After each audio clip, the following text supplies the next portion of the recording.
Mic check, mic check. 1, 2, 3.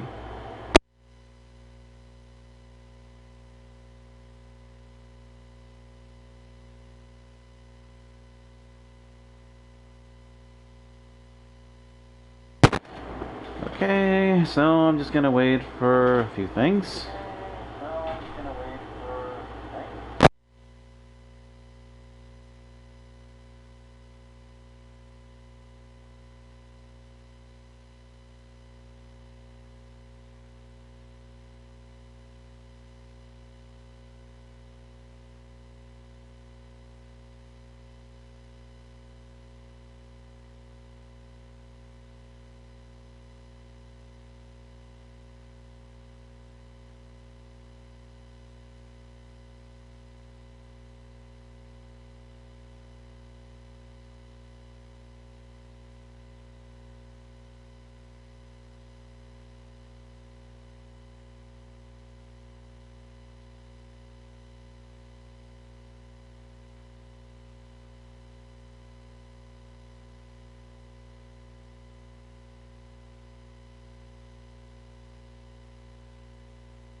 Are we on?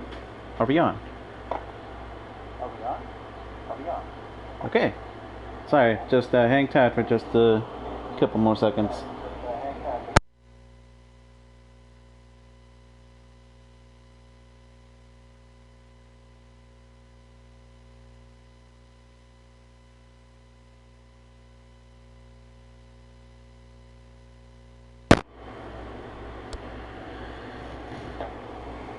Okay, so it looks like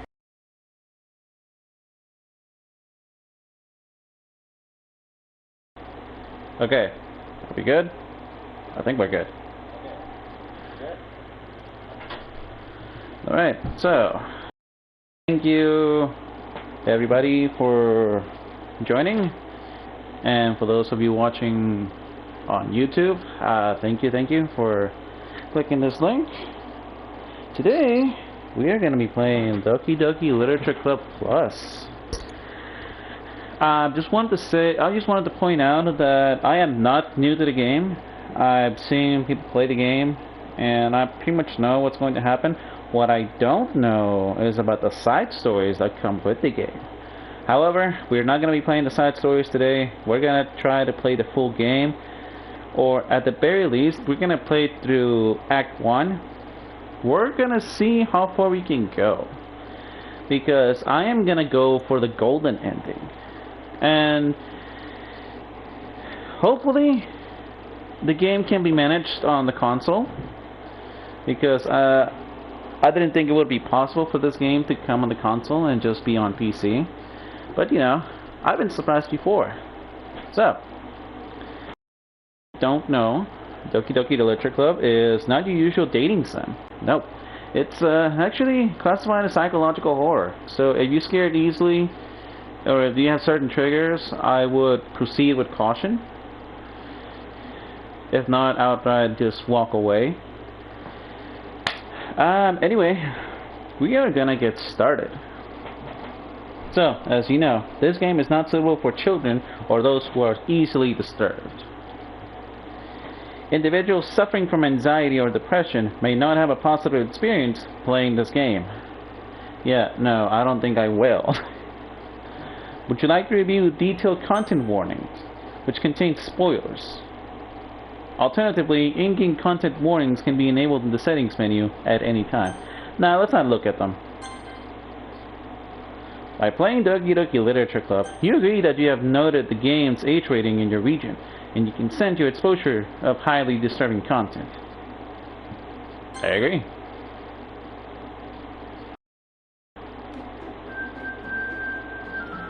Alrighty.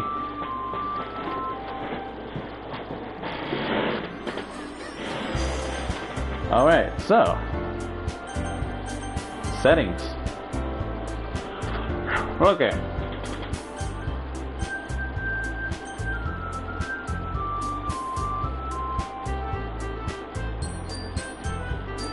Set speed, auto forward time, audio options. Okay, so I think, what about the skip options?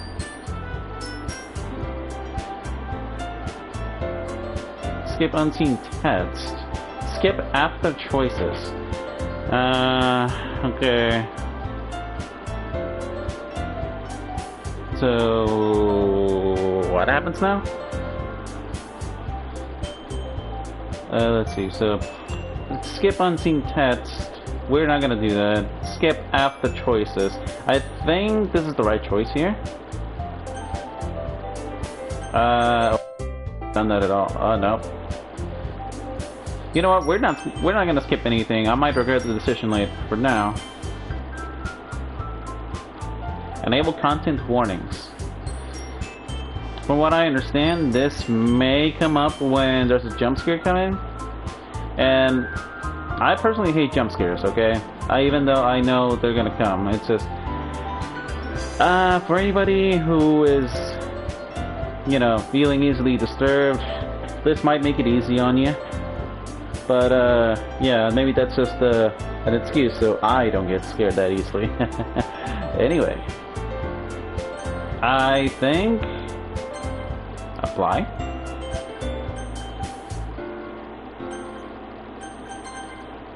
Okay, so it looks like they're safe. Alright, so, new game, enter your name. Okay. What name am I gonna go with?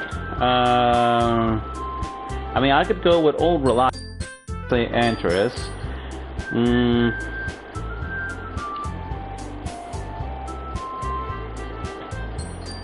Okay. Yeah, we're gonna go with Antares.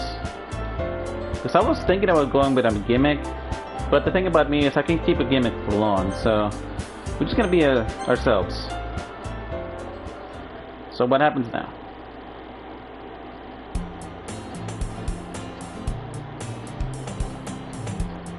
So what I understand is that Doki Doki Literature Club Plus has, I think, better image quality, so we shall see. Also, just an FYI, I am not going to do voices. I might do tones of voice, but I'm not necessarily going to do voice for each character. So, I see an annoying girl running towards me from the distance, waving her arms in the air like she's totally oblivious to any attention she might draw to herself. That girl is Yuri, friends since we were children. You know, the kind of friend you'd never see yourself making today, but it just kind of works out because you've known each other for so long. We used to walk to school together on days like this, but starting around high school, she would oversleep more and more frequently, and I would get tired of waiting. Waiting up, sorry.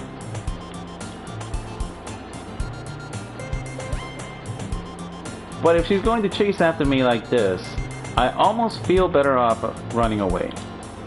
However, I just sigh and idle in front of the crosswalk and let Sayori catch up to me.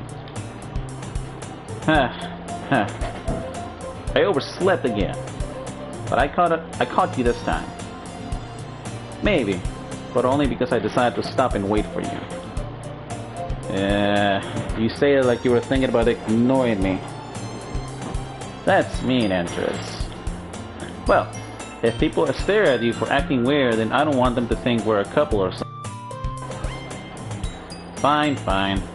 But you did wait for me after all. I guess you don't have it in you to be mean even if you want to. Whatever you say, Sayori. We cross the street together and make our way to school. As we draw near, the streets become increasingly speckled with other students making their daily commute. By the way, Antares, have you decided on a club to join yet? Oh boy. You have food, you have water, what do you want, buddy? Come here. Sorry everybody, I have a crying cat at home.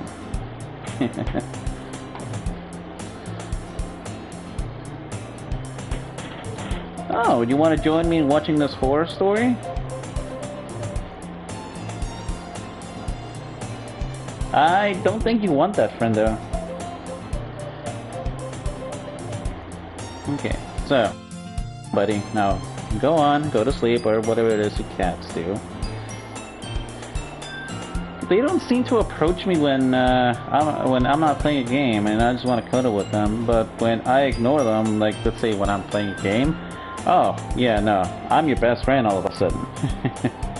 Anyway, I'll see how long I can keep him quiet. Anyway, where were we? A club. I told you already, I'm not really interested in joining any clubs. I haven't been looking either. That's not true. You told me you would join a club this year. Did I? Did I really? I'm sure it's possible that I did in one of our many conversations where I dismissively go along with whatever she's going on about. Sayori likes to worry a little too much about me, when I'm perfectly content just getting by on the average while spending my free time on games and anime. Hey, I am a man of culture. Aha! I was talking about how I'm worried that you won't learn how to socialize or have any skills before college. Your happiness is really important to me, you know? See, if somebody had said that while I was young boy of 18 and 17 years of age, I might have considered it. And I know you're happy now, but if I die at the thought of you becoming a NEET in a few years because you're not used to the real world, well, too late for that, Yuri. You trust me, right? Don't make me keep worrying about you. Alright, alright. I'll look at a few clubs if it makes you happy. No promises, though. Would you at least promise me you'll try a little? Yeah, I guess I'll promise you that. Yay! Why do I let myself get lectured by such a carefree girl? More than that, I'm surprised I even let myself lend to her. I guess seeing her worry so much about me makes me want to ease her mind at least a little. Even if she does exaggerate everything inside of her head. I wonder, can I do this? Huh. Okay. Oh, here we go. Awesome. Okay. The school day is as ordinary as ever, and it's over before I know it. After I pack my things, I stare blankly at the wall, looking for an ounce of motivation. Clubs. Sayori wants me to check out some clubs. I guess I have no choice but to start with the anime club. Hello? Sayori? Sayori must have come into the classroom while I was spacing out. I look around and realize that I'm the only one left in the classroom. I thought I'd catch you coming out of the classroom, but I saw you just sitting there and spacing out, so I came in. Honestly, you're even worse than me sometimes. I am impressed. You don't need to wait up for me if it's going to make you look. Well, I thought you might need some encouragement, so I thought, you know what? Well, that you could come to my club. Sayori. Yeah? There is no way I'm going to your club. Meanie. Sayori is vice president of the Literature Club. Not that I was ever aware that she had any interest in literature. In fact, I'm 99% sure she only did it because she thought it would be fun to help start a new club. Since she was the first one to show interest after the one who proposed the club, she inherited the title Vice President. That said, my interest in literature is guaranteed to be even less. Yeah, I'm going to the anime club. Good call. Come on, please. Why do you care so much anyway? Well, I kind of told the club yesterday I would bring in a new member. Oh, so that's what you were up to. You wanted me to look at a club today because you already told your friends that I would join your club. And Natsuki made cupcakes and everything. Don't make promises you can't keep. I can't tell if Sayori is really that much of an airhead, or if she's so cunning as to have planned all this out. I think you can be both, honestly. I mean, some people don't seem that bright, and a lot of the time, yeah, that you'd actually be on the mark. But also, they have their moments of what's the word? Clarity, brightness, something like that. And then they show you that they have potential. You know, the potential to be something.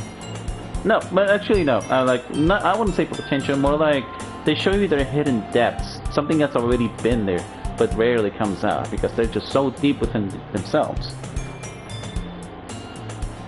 I let out a long sigh. Fine, I'll stop for a cupcake. Yes, let's go. And thus, today marks the day I sold my soul for a cupcake. I dejectedly follow Sayori across the school and upstairs, a section of the school I rarely visit. Sayori, full of energy, swings open the classroom door. Everyone, the new member is here. I told you, don't call me a new member. Huh? I glance around the room. Girl 1, welcome to the Literature Club. It's a pleasure meeting you.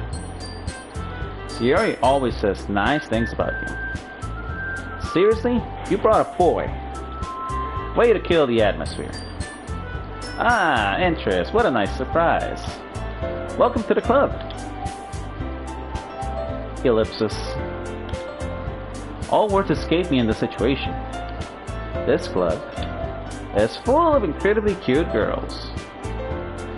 What are you looking at? Then say it. Sorry. Best girl right there. I'm gonna say that right now, so nobody's confused later. Atsuki.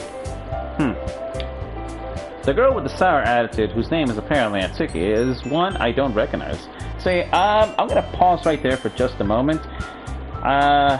So I know that in Japan, the U in a name is usually silent. So maybe her name will be something like Natsuki. It's something I'm gonna try calling her, but we'll see. Her small figure makes her look like a first-year student. She's also the one who made cupcakes according to Sayori. You can just ignore her when she gets moody. Sayori says that quietly into my ear, then turns back to the other girls. Anyway, this is Natsuki, always full of energy. And this is Yuri, the smartest in the club. Don't say things like that. Yuri, who appears comparably more mature and timid, seems to have a hard time keeping up with people like Sayori. Ah, well, it's nice to meet both of you. And it sounds like you already know Monika. Isn't that right? That's right. It's great to see you again, Antares. Monika smiles sweetly. We do know each other. Well, we rarely talk, but we were in the same class last year. Monika was probably the most popular girl in class. Smart, beautiful, athletic. Ah, so she plays sports? Basically, completely out of my league. So having her smile at me so genuinely feels a little... You too, Monika? Come sit down, Antares. We made room for you at the table, so you can sit next to me or Monika. I'll get the cupcakes. Hey, I made them. I'll get them. Sorry, I got a little excited. Then how about I make some tea as well? The girls have a few desks arranged to form a table. Oh, come on, buddy. What do you want?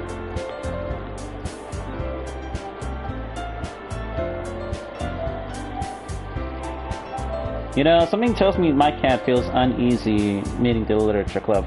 You know, I don't blame you, parent. I don't blame you. It seems like you already know what's coming. As Sayori mentioned, it's been widened so that there is one space next to Monika and one space next to Sayori. Natsuki and Yuri walk over to the corner of the room, where Natsuki grabs a wrap tray and Yuri opens the closet. Still feeling awkward, I take a seat next to Sayori. Natsuki proudly marches back to the table, tray in hand. Okay, are you ready? Ta-da! Whoa. Natsuki lifts the foil of the tray to reveal a dozen white fluffy cupcakes decorated to look like little cats. The whiskers are drawn with icing and little pieces of chocolate were used to make the ears. So cute. I had no idea you were good. So well, you know. Just hurry and take one.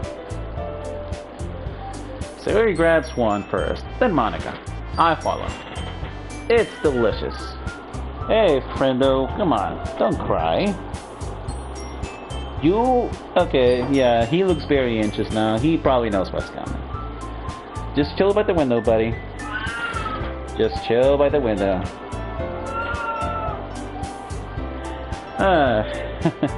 Okay, anyway. It's delicious. Sayori talks with her mouth full and has already managed to get icing on her face. Yes, of course she does. I turn the cupcake around in my fingers, looking for the best angle to take a bite. Natsuki is quiet. I can't help but notice her sneaking glances in my direction. Is she waiting for me to take a bite? I finally bite down. The icing is sweet and full of flavor. I wonder if she made it herself. This is really good. Thank you, Natsuki. Why are you thinking like I... Haven't I heard somewhere... Haven't I heard this somewhere before? Made them for you or anything. I thought you technically did. So Yuri said, well, maybe, but not for you. You know, you, dummy. Alright, alright. I give up on Nancy's weird logic and dismiss the conversation. Yuri returns to the table, carrying a tea set. She carefully places a teacup in front of each one of us before setting down the teapot next to the cupcake tray.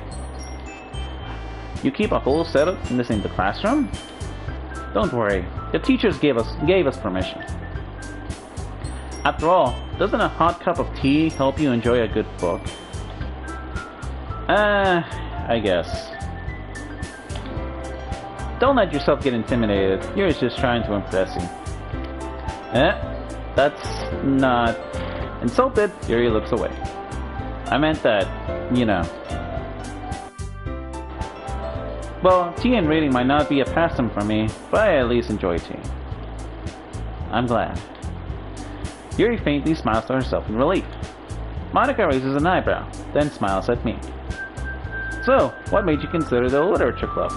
Well, Sayori dragged me along. What else can I tell you? I was afraid of this question. Something tells me I shouldn't tell Monica I was practically dragged in here by Sayori. Well, I mean, I wouldn't be afraid. I'd tell her the truth. Well, I haven't joined any clubs yet, and Sayori seemed really happy here, so... That's okay. Don't be embarrassed. We'll make sure you feel right at home, okay? As president of the literature club, it's my duty to make the club fun and exciting for everyone. Monica, I'm surprised.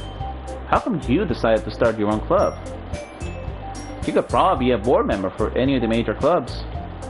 Weren't you the leader of the debate club last year? Well, you know. To be honest, like politics around the major clubs, it feels like nothing but arguing about the budget and publicity and how to prepare for events. I'd much rather take something I personally enjoy and make something special out of it. If it encourages others to get into literature, then I'm fulfilling that dream. My guy really is a great leader. Yuri also nods in agreement. Then I'm surprised there aren't more people in the club yet. It must be hard to start a new club. You could put it that way. Not many people are very interested in putting out all the effort to start something brand new. Especially when it's something that doesn't grab your attention, like literature. I mean... I've read a few stories back in my day, and I'm an aspiring writer myself. It's just, you know, I've gotten lazy lately. So, you have to work hard to convince people that you're both fun and worthwhile. I think that goes for anything, really, but it makes school events like the festival that much more important. I'm confident that we can all really grow in this club. Great. Right, everyone? Yeah. We'll do our best. You know it. Everyone enthusiastically agrees.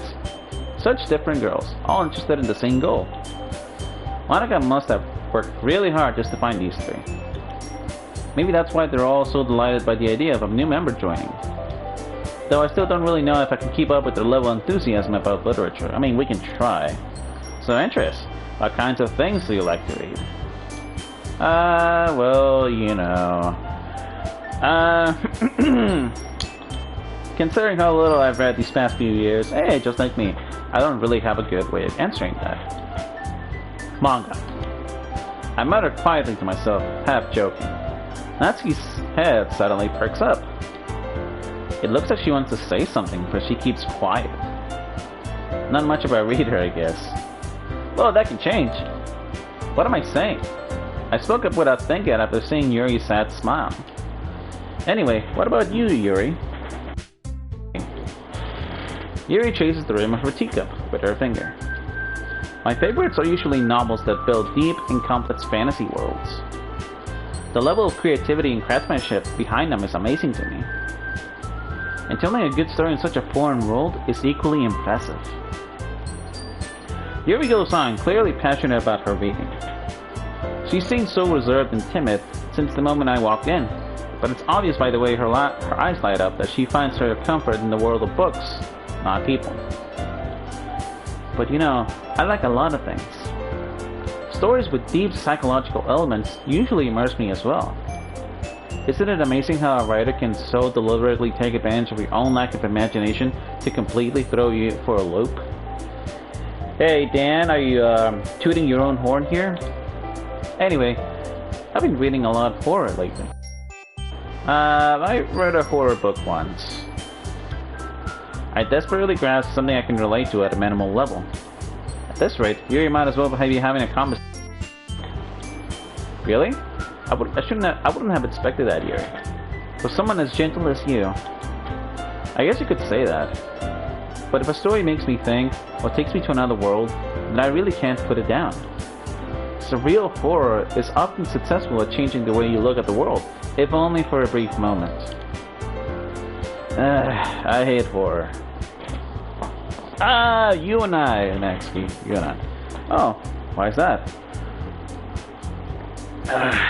Sorry, drink water. Well, Natsuki's eyes dart over to me for a split second. Never mind. That's right. You usually act right about few things, don't you, Natsuki? What? What gives you that idea? You left a piece of scrap paper behind the class club meeting. You look like you were working on a poem called Don't Say It Out Loud. And give that back. Fine. Your cupcakes, your poems, everything you do is just as cute as you are. Yuri sidles up behind Natsuki and puts her hands on her shoulders. I am not cute. Natsuki, you write your own poems? Eh? Well, I guess sometimes. Why do you care? I think that's impressive. Why don't you share them sometime? No. Natsuki averts her eyes. You wouldn't like them. Why are you worried that I would like it? Not a very confident writer yet. I understand how Natsuki feels. Sharing that level of writing takes more than just confidence. The truest form of writing is writing to oneself. You must be willing to open up to your readers, exposing your vulnerabilities and showing even the deepest reaches of your heart. Yuri puts it in words. Honestly, because as an aspiring writer, I write things down, but it's hard for me to convey the emotions behind them. Okay, see, I don't know if you guys know this, but I'm a dungeon master. I play D&D, I run games for people. I've been playing for years now, and it's still quite difficult to convey what I want to tell my players. Even though they're such a good group, and you know, they usually just go along with what I do. You know, I mean, they seem to enjoy themselves in my games too, but that's the thing. Even with that in mind, it's still hard to show them what's in the vast reaches of my mind. So yeah, you know, Yuri is on the dot on that. She's right on target. Do you have writing experience too, Yuri? Maybe if you share some of your work, you can set an example and have Natsuki feel comfortable enough to share hers. I guess it's the same for Yuri. I wanted to read everybody's poems. We all sat in silence for a moment. Okay, I have an idea, everyone. Nat and Yuri. Maybe I should just start calling her Nat. Natsuki and Yuri look quizzically at Monica. Let's all go home and write a poem of our own. Then next time we meet, we all share them with each other. That way, everyone is even. Yeah, let's do it. Plus, now that we have a new member, I think it'll help us get a little more comfortable with each other and strengthen the bond of the club. Isn't that right, Antares? Monica smiles warmly at me once again. Oh, hold on, there's still one problem. Huh? What's that? Now that we're back to the original topic of me joining the club, I bluntly come forward with what's been on my mind the entire time. I never said I would join this club. So you may have convinced me to stop by, but I never made any decision. I still have other clubs to look at, and oh, yeah, now they're all looking at me. I lose my train of thought. All four girls stare back at me with dejected eyes. But I thought, Antares, you all I'm defenseless against these girls. How am I supposed to make a clear-headed decision when it's like this? That is, if writing poems is the price I need to pay in order to spend every day with these beautiful girls. Right. Okay, I've decided then. I'll join the literature club. One by one, the girl's eyes lit up. Yes, I'm so happy. Yuri wraps her arms around me, jumping up and down. Hey, you really did scare me for a moment. If you really just came for the cupcakes, I would have been super pissed. Then that makes it official. Welcome to the literature club. Thanks, I guess. Okay, everyone. I think with that, we can officially end today's meeting on a good note. Everyone remember tonight's assignment. Write a poem to bring to the next meeting so we can all share. Monica looks at me once more. Antares, seeing how you express yourself. Yeah. Can I really impress the class star Monica with my mediocre writing skills? I already feel the anxiety welling up inside me. Meanwhile, the girls continue to chit-chat as Yuri and Natsuki clean up their food. Hey Antares, since we're already here, do you want to walk home together? That's right, Yuri and I never walk home together anymore because she always stayed after school for the clubs. Sure, might as well. Yay! With that, the two of us depart the classroom and make our way home. The whole way, my mind wanders back and forth between the four girls. Sayori, Natsuki, Yuri, and of course, Monica. Will I really be happy spending every day after school in the literature club? Alright, so everyone, this is the point where the story splits in 3. You'll see what I mean as we progress. So,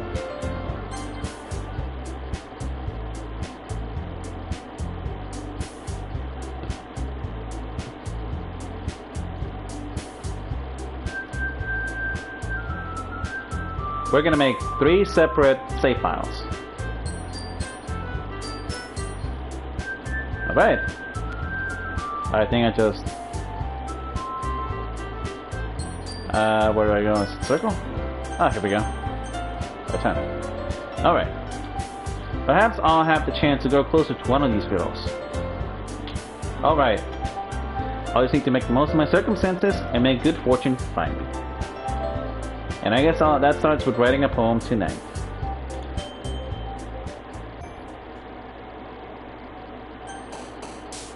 It's time to write a poem.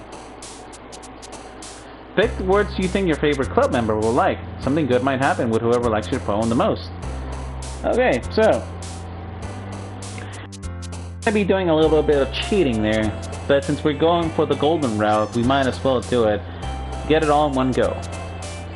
Let's see. So,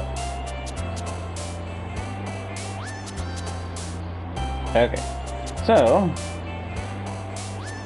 give me just a moment.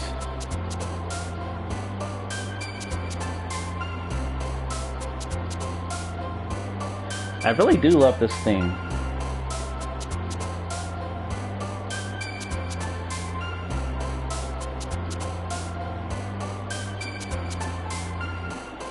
Okay, so this is what we're gonna do. Because we're gonna be doing this for the 3 girls, and I'm gonna start with Yuri because while I don't personally dislike her, she's just my least favorite out of the 3. And you know, I did praise her earlier. I mean, like I said, I don't dislike her. I actually kind of like her. It's just I like the other 2 more. So Yuri. So we got Hopeless Cry, Contamination, or a Secretive Cage, Kawaii. So, let's see, what do we have?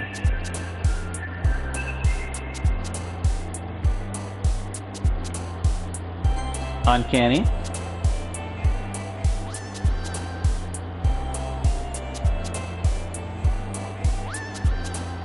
Destiny.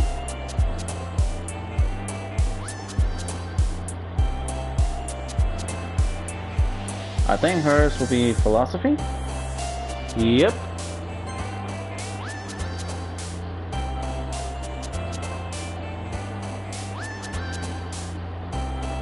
Suicide? Oh. I'm in danger. Anxiety, horror, uncontrollable, vibrant, congruent, disoriented, unrestrained, frightening, unstable, depression, oh. Incapable, eternity, lipstick? Oh, let's see. Guys, this is just all foreshadowing, okay? Trust me when I tell you this. Unending and peaceful. Okay. I think we got this right. We got a new trophy. Hi again, Antares. Glad to see you didn't run away on us. Don't worry. This might be a little strange for me, but I at least keep my word. Well, I'm back at the Literature Club. I was the last to come in, so everyone else is already hanging out. Thanks for keeping this. I hope this isn't too overwhelming of a commitment for you. Making you dive headfirst into literature when you aren't accustomed to it. Oh, come on. Like he deserves any slack. So Yuri told me you didn't even want to join any club this year. And last year, too. I don't know if you plan to just come here and hang out or what, but if you don't take us seriously, then you won't see the end of it. Natsuki, you certainly have a big mouth for someone who keeps a manga collection in the club room. Natsuki finds himself stuck between saying Monica and manga. Manga is literature. Swiftly defeated, Natsuki plucks back into her seat. Don't worry, guys. Antares always gives it his best as long as he's having fun. He helps him with busy work without me even asking. Like cooking, cleaning my room. How dependable. See, Yuri, that's because your room is so messy it's distracting. And you almost set your house on fire once.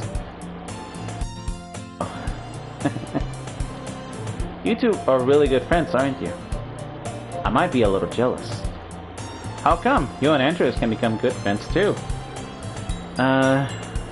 Yuri?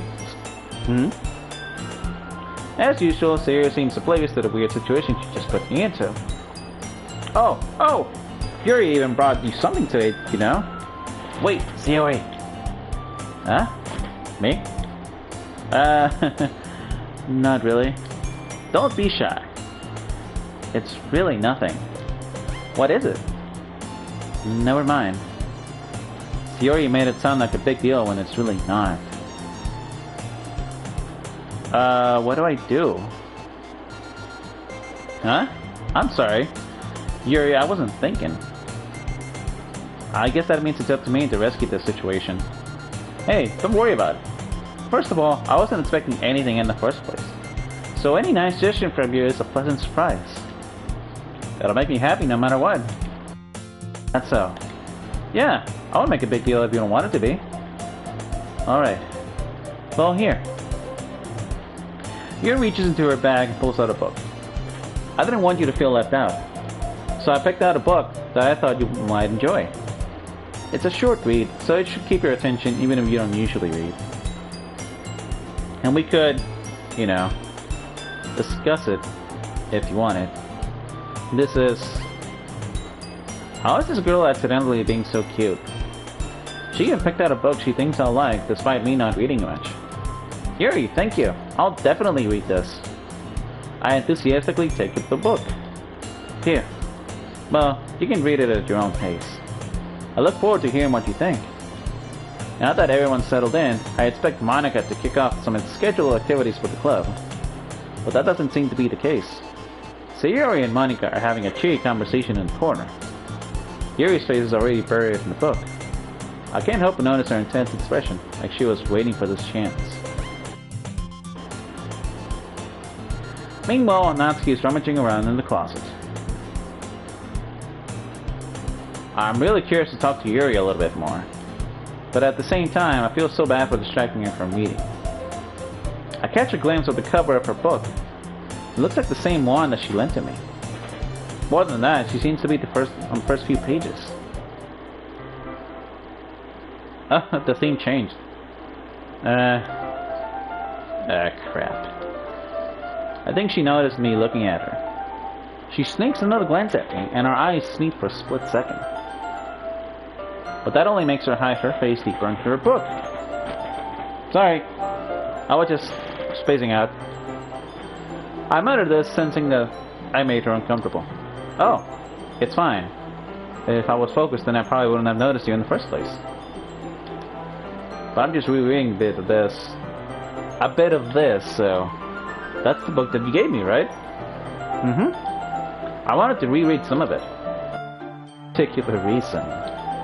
Just curious, how come you have 2 copies of the same book? Well, when I stopped at the bookstore yesterday, that's not what I meant. I mean, I just happened to buy 2 of them. Ah, I see. There's something fairly obvious here that Yuri isn't telling me, but I decided to let it go. I'll definitely start reading it soon. I'm glad to hear. Once it starts to pick up, you might have a hard time putting it down. It's a very engaging and relatable story. Is that so? I'm sorry everyone, I'm not used to speaking for this long, so... What's it about anyway? Well...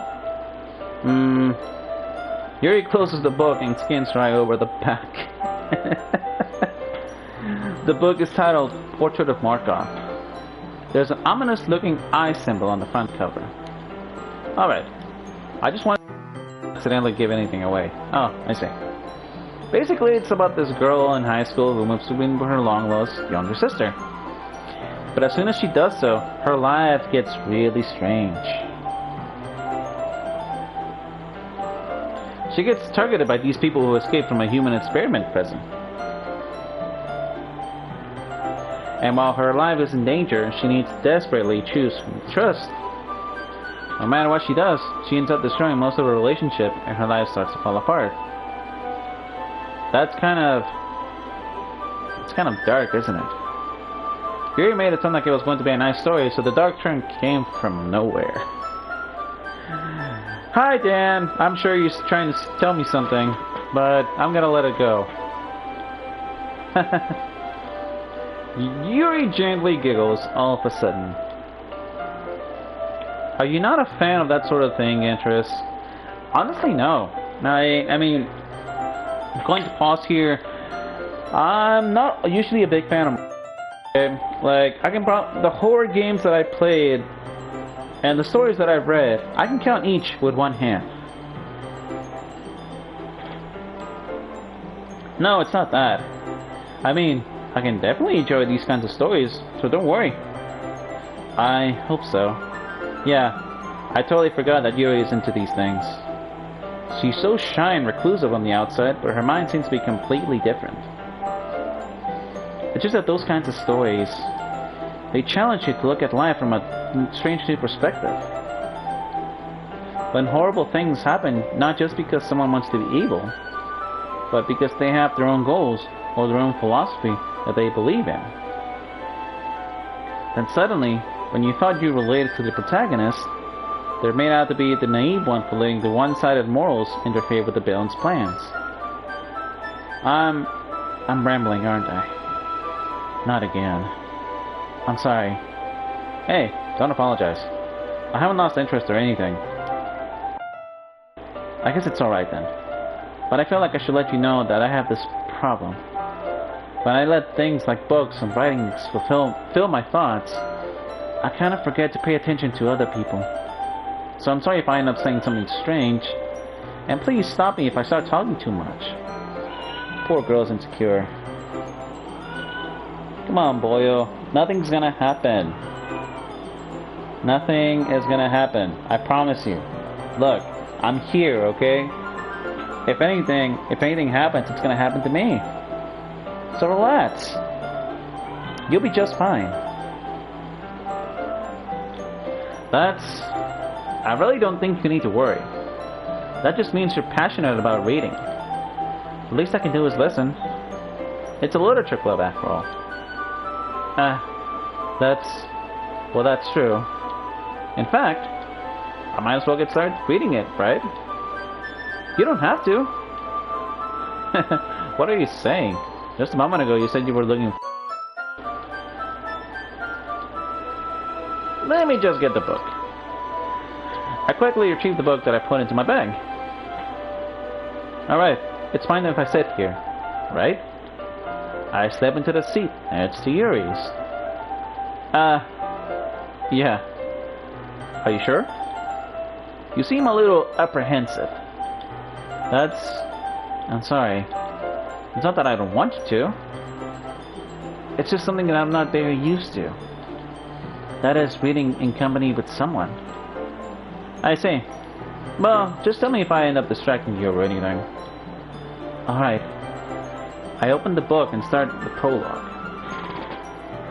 I soon understand that what Yuri means about reading in company. It's as if I feel her presence over my shoulder as I read. It's not a particularly bad thing. Maybe a little distracting, but the feeling is someone comforting. Yuri is in the corner of my eye. I realize that she's not actually looking at her own book. Glance over. It looks like she's reading from my book instead. Sorry, I was just... Yuri, you really apologize a lot, don't you?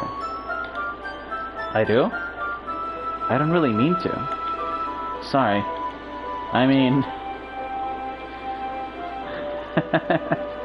Here, this should work, right? I slide my desk until it's up against Yuri's, then hold my book more between the two of them. I suppose so. Yuri timidly closes her own copy. Once we each lean in a little bit, our shoulders are almost touching. It feels like my left arm is in the way, so I instead use my right hand to hold the book open. I guess that makes it kind of difficult to turn the page. Here.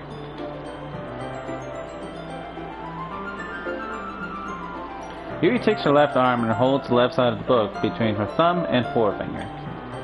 I do the same with my right arm. Side of the book. That way, I turn a page, and Yuri slides it under her thumb after it flips to her side. But in holding it like this, we are huddled even closer together than before. It's actually kind of distracting me. It's as if I can feel the warmth of Yuri's face, and she's in the corner of my vision. Are you ready? She's looking at me. To turn the page. Ah, sorry. I think I kind of got distracted for a moment. Keepity hoopity, beepity boppity. I think I got a bit distracted for a second. I glance over at Yuri's face again, and our eyes meet. I don't know how I'll be able to keep up with her. That's okay. You're not used to reading, right? I don't mind being patient if it takes you a bit longer. She's smiling at me. It's probably the least I can do. Since you've been so patient with me. Oh, come on, I know it takes more than to grow over. Believe me, I know. And I don't mean to sound like an incel or anything like that. You know, every girl is different. I know. It's just I'm just gonna stay quiet. Thanks. We continue reading. Yuri no longer asks me if I'm ready to turn the page. Instead, I just assume that she finishes the page before me, so I turn it by my own volition. We continue the first chapter in silence. Even so, turning each page feels almost like an intimate exchange. My thumb gently letting go of the page, letting it flutter up over to her side as she catches it under her own thumb. Hey Yuri, this might be a silly thought, but the main character kind of reminds me of you a little bit. You think so? How does she? Well, I guess she's more blunt in a lot of ways, but she also second guesses all of the things that she says and does. Like she's afraid she'll do something wrong. It's not like I head or anything, but they're kind of reminiscent to some of your mannerisms. I see. Yuri remained silent for a moment. But Antares, that's probably a terrible thing to have in common with her. That's so embarrassing that you think that. Wait, I didn't mean it in a bad way or anything. Sorry, I really didn't know you were self-conscious about that sort of thing. I guess I more meant that it's kind of cute. What are you saying all of a sudden?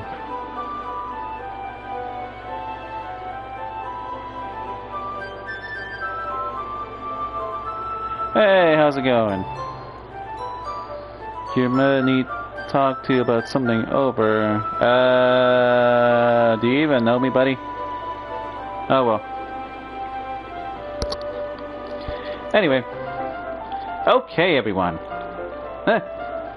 I think it's about time we share today's poems. Oh. You're just joking, okay. No, hey, how's it going? Glad to have somebody over here with me, though.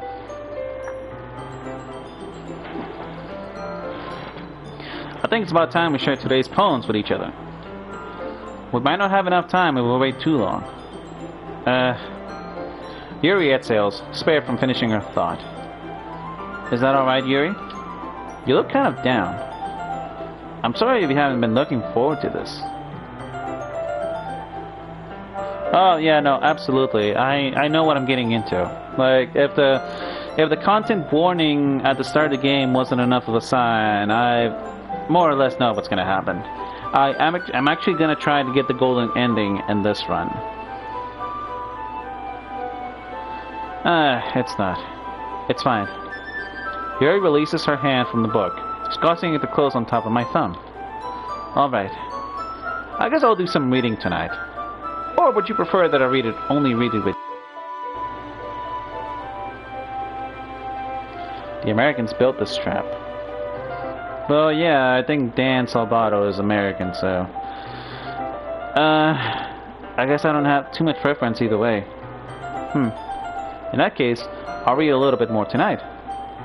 It'll be more fun to read with you after it picks up a bit, you know? That's good reasoning. In that case, I'll feel free to finish the first 2 chapters on your own time. Alright. I stand up. I make a mental note of where I left off the book, then slip it back into my bag. By the way, did you remember to write a poem last night? Yeah. My realization ends. I can't believe I agreed to do something so embarrassing.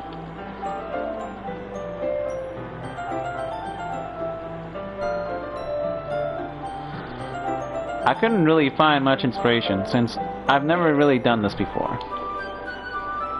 Well, now that everyone's ready, why don't you find someone to share with? I can't wait. Monica enthusiastically pull out their poems. Yuri is one wrinkled sheet of loose leaf torn from a spiral notebook. On the other hand, Monica wrote hers in a composition notebook. I can already see Monica's pristine handwriting from where I sit. Natsuki and Yuri reluctantly comply as well, reaching into their bags. I do the same, myself. Okay, short break. I'm just gonna drink some water. So, a toast for relationships, failed relationships, and successful ones.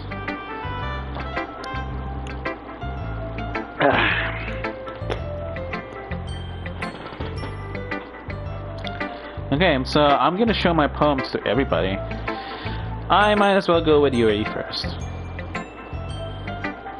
Yuri seems to be the most experienced, so I should start with her. I can trust her opinion to be fair.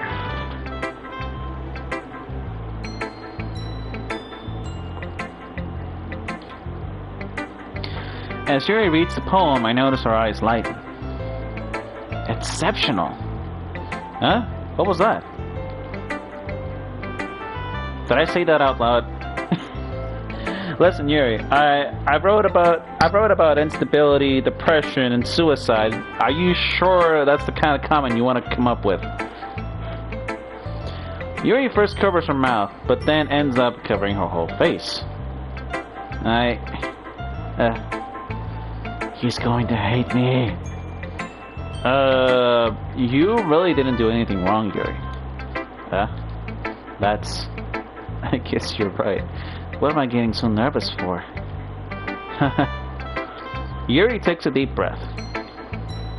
So, what kind of writing experience do you have? Your use of imagery and metaphors indicates a lot of poetry before. Really? Wow, that's a huge compliment coming from you. This is actually my first time, really. Huh? Yuri stares at me blankly, then looks at my poem again. Though I know that.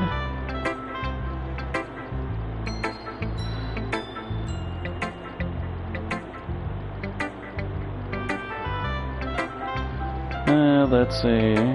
Just a moment.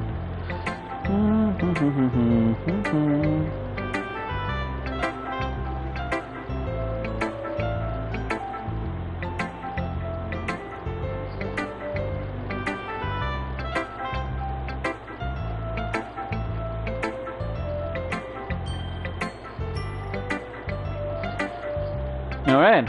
I had to ban somebody just now. They were posting a lot of nonsense in my chat.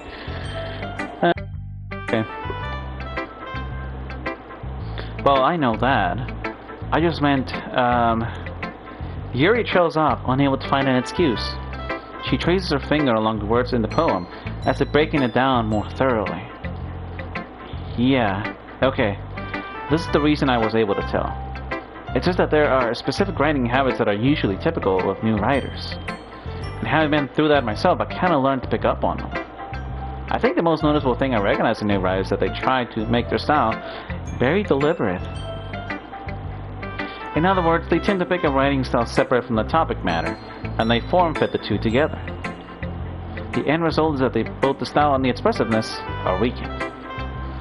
Once Yuri finds her train of thought, it is for her the manner totally changes. Her stammering is completely gone, and she sounds like an expert. Of course, that's not something you can be blamed for. There are so many different skills and techniques that go into writing even a simple poem. Not just finding them and building them, but getting them to work the most challenging part.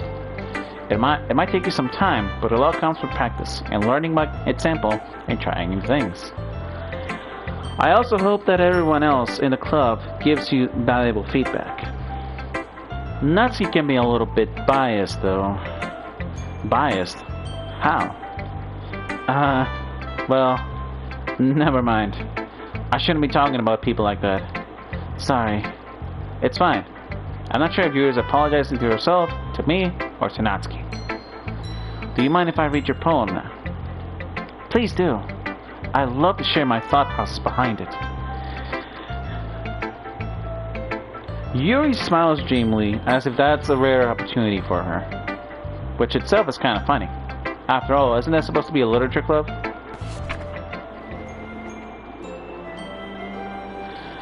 Ghost under the light. The tendrils of my hair illuminate the breath beneath the amber glow, bathing.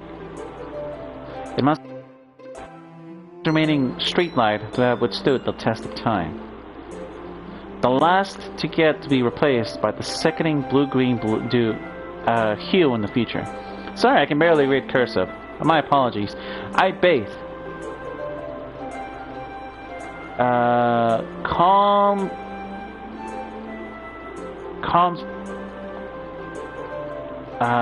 Okay. Is there a way to translate this? I'm sorry. Probably not. Okay, so. Bathe. Calm, fleeting air of the present, but living in the past. The light flickers. I flicker back. I'm sorry, I have such terrible handwriting. Yuri, you're writing in cursive. I hardly call that terrible. I wasn't thinking that at all. But it took you a long time to read. Okay, so you noticed. Well, I just don't read script very often. I actually think your handwriting is pretty. Huh? That's a relief. Also, I like the poem. Even though it's short, it was really descriptive. It wasn't too short. I usually write longer poems. Not at all. I'm really glad you like it. I'll be honest. Since it's our first time sharing, I wanted to write something a little more mild. Something easy to digest, I suppose. Are you into ghosts, Yuri? Uh-huh. Actually, the story isn't about a ghost. Oh, I think she's going like... Actually, the story isn't about a ghost at all, Antares. Really? I must have totally missed the point. I suppose you only did glance over it after all. But remember that poets often express their own thoughts, feelings, and experiences in their work. They usually do more than tell a simple story or paint a picture. In this case, perhaps the subject of the poem is only compared to a ghost, lingering in her last remaining place of comfort, unable to let go of the past, and soon to be left with nothing. That's a lot more solemn putting it that way. I hadn't even thought of that. That's impressive. Huh? It's nothing really. Yours was impressive too, so... Nah. If anything, I could probably learn a thing or two from you. You think so? Yeah, of course. You know, I was really nervous about doing all this. But in the end, I enjoyed it. I'm going to keep doing my best for your interest. Me too. Natsuki.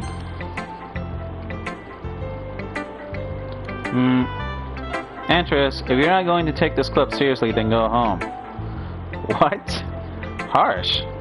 What, you expect me to believe that you actually put effort into this? Do you think I'm not a writer. Maybe it's not very good, but yeah, I did put in effort. We all start somewhere, right? If you're still proud of the first poem you ever wrote, then I'd like to read it. Painful to think about? Fine. Well, sorry. You'll get better anyway. I tell you that what to improve, but you're better off just trying again. Fair enough. Well, to each their own, I guess. Anyway, I guess I gotta share mine now. Knowing you probably think it's stupid. Eagles can fly. Monkeys can climb. Crickets can leap. Horses can race. Owls can seek. Cheetahs can run. Eagles can fly. People can try. But that's about it. I love you for this. Anyway, people can try to do all these things, but that's all they can do. We can only try. Yeah, I like it. I like it. Why? Just be honest. I am. Why are you so convinced that I wouldn't like it? Well, because everyone's in high school thinks that writing has to be all about sophisticated and stuff. This has to be all sophisticated and stuff. So people don't even take my writing seriously. But isn't the point of poems for people to express themselves? Your writing style couldn't make your message any less valid. Yes, exactly. I like when it's easy to read, but it hits you hard. Like in this poem. Seeing everyone around you do great things can really be disheartening. So I decided to write about it. Yeah, I understand. But the other nice thing about simple writing is that it puts more weight into the wordplay. Like, I set up a rhyme at the end, but then made it fall flat on purpose. It helps bring out the feeling on the last line. So you did. I guess more went into it than I realized. That's what it means to be a pro. I'm glad you learned. Didn't expect that from the youngest one here, did ya? Yeah, guess not. I decided to humor her with that last comment. I don't really care how old everyone is, but Natsuki's feeling proud when I won't take that away from her.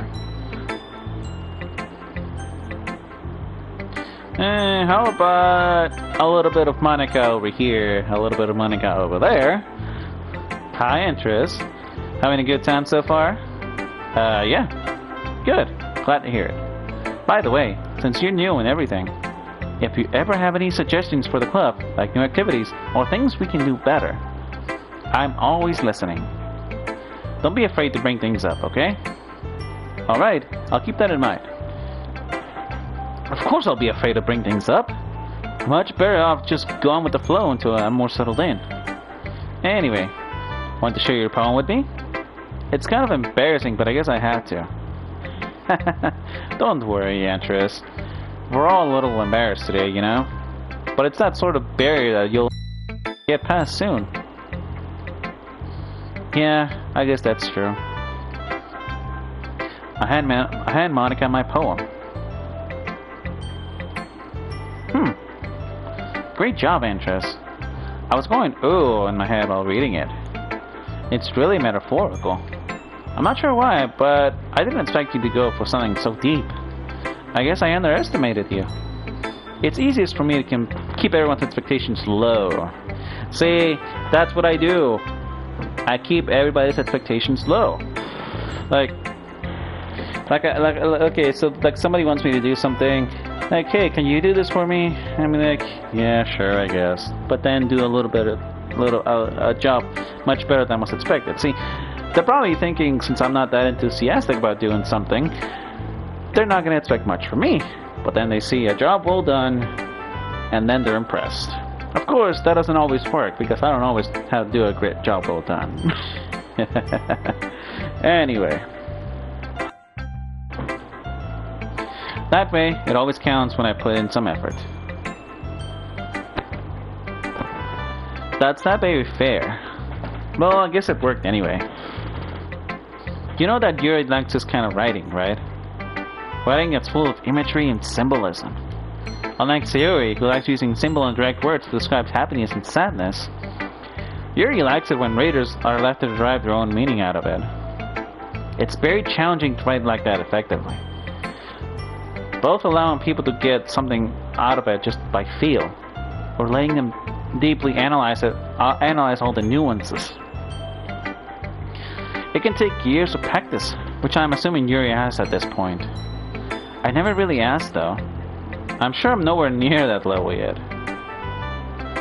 Don't worry about that. You do your own thing. Just keep exploring and learn by trying new things. I'm sure I'll end up trying different things a lot. It could take a while before I feel comfortable doing this. That's okay. I'd love to see you try new things. That's the best way to find the kind of style that suits you. Everyone else might be a little bit biased towards their own kinds of styles, but I'll always help you find what suits you the most. So don't force yourself to write the way everyone else wants you to write. It's not like you have to worry about impressing them or anything. Anyway, do you want to read my poem now? Don't worry, I'm not very good. You sound pretty confident for someone who claims not to be very good. Well, that's because I had to sound confident. That doesn't mean I always feel that way, you know? I see. Well, let's read it then. A hole in the wall. It couldn't have been me. See, the direction the speckle protrudes. A noisy neighbor, an angry boyfriend. I'll never know. I wasn't home. I peer inside it for a clue. No, I can't see. I feel blind like a film left out of the sun. But it's too late. My retinas, already scorched with a permanent copy of the meaningless image. It's just a little hole. It wasn't too bright. It was too deep, stretching forever into everything. A hole of infinite choices. I realize now that I wasn't looking in. I was looking out. And he, on the other side, was looking in. So what do you think? It's very freeform, if that's what you call it. Sorry, I'm not really the right person to ask for feedback. That's okay. Yeah, that kind of style has gotten pretty popular nowadays. That is, a lot of poems have been putting emphasis on the timing between words and lines. When performed out loud, it can be really powerful. What was the inspiration behind this one? Well, I'm not so sure if I know how to put it. I guess you could say that I had some kind of epiphany recently. It's been influencing my poems a bit. An epiphany? Yeah, something like that.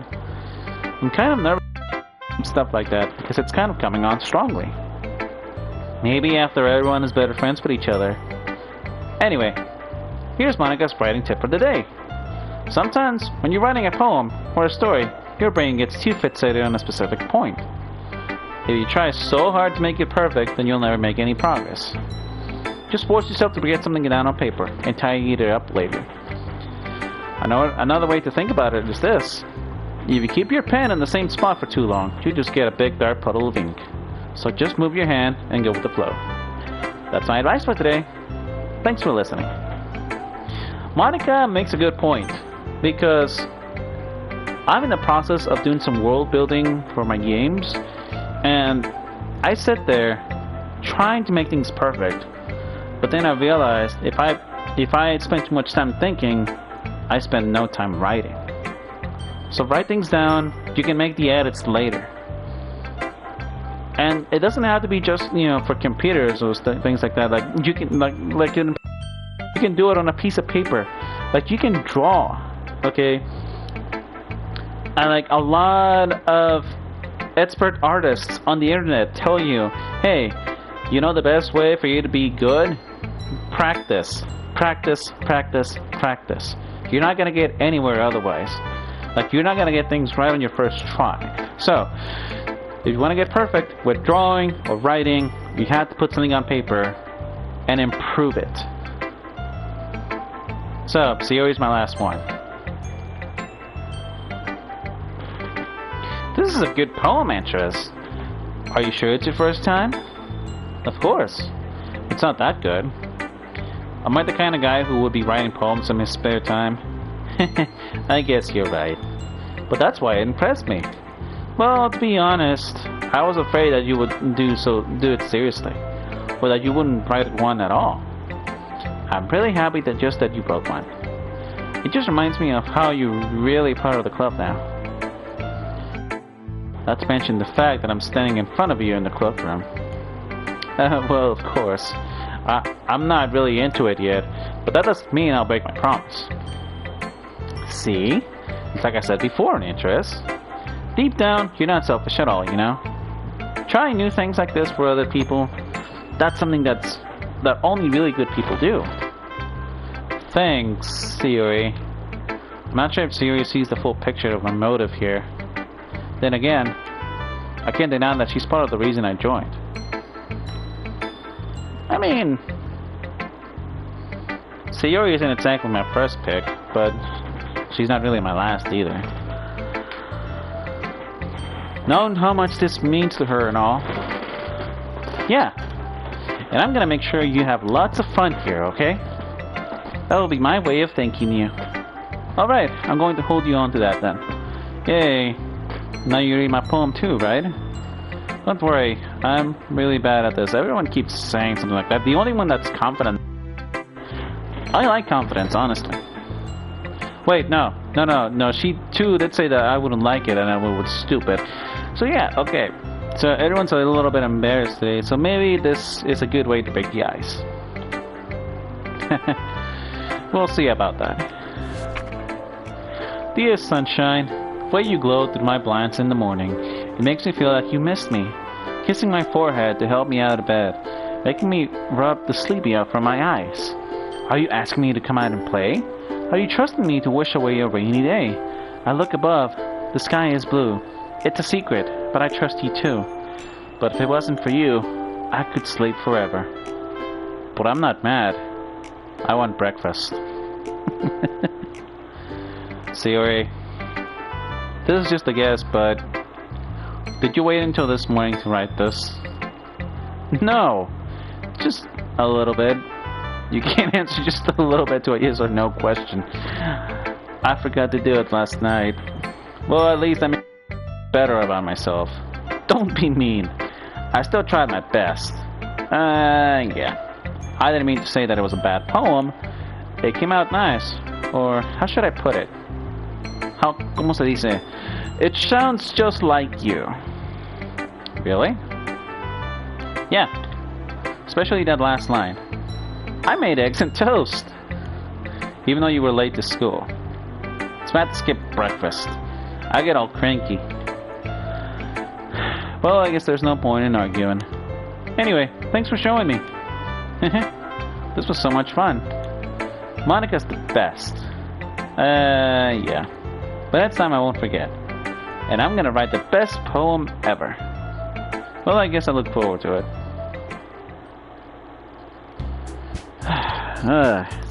Yeah, I can relate to that.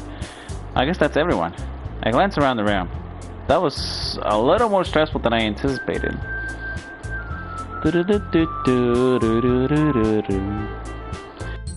Everyone is judging me for my mediocre writing abilities.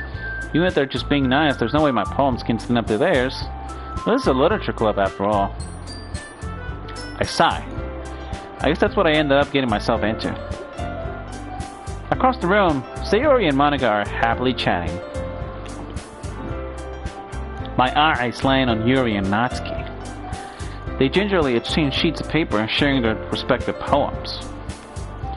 As they read in tandem, I watch each of their expressions change. Natsuki's eyebrows furrow in frustration.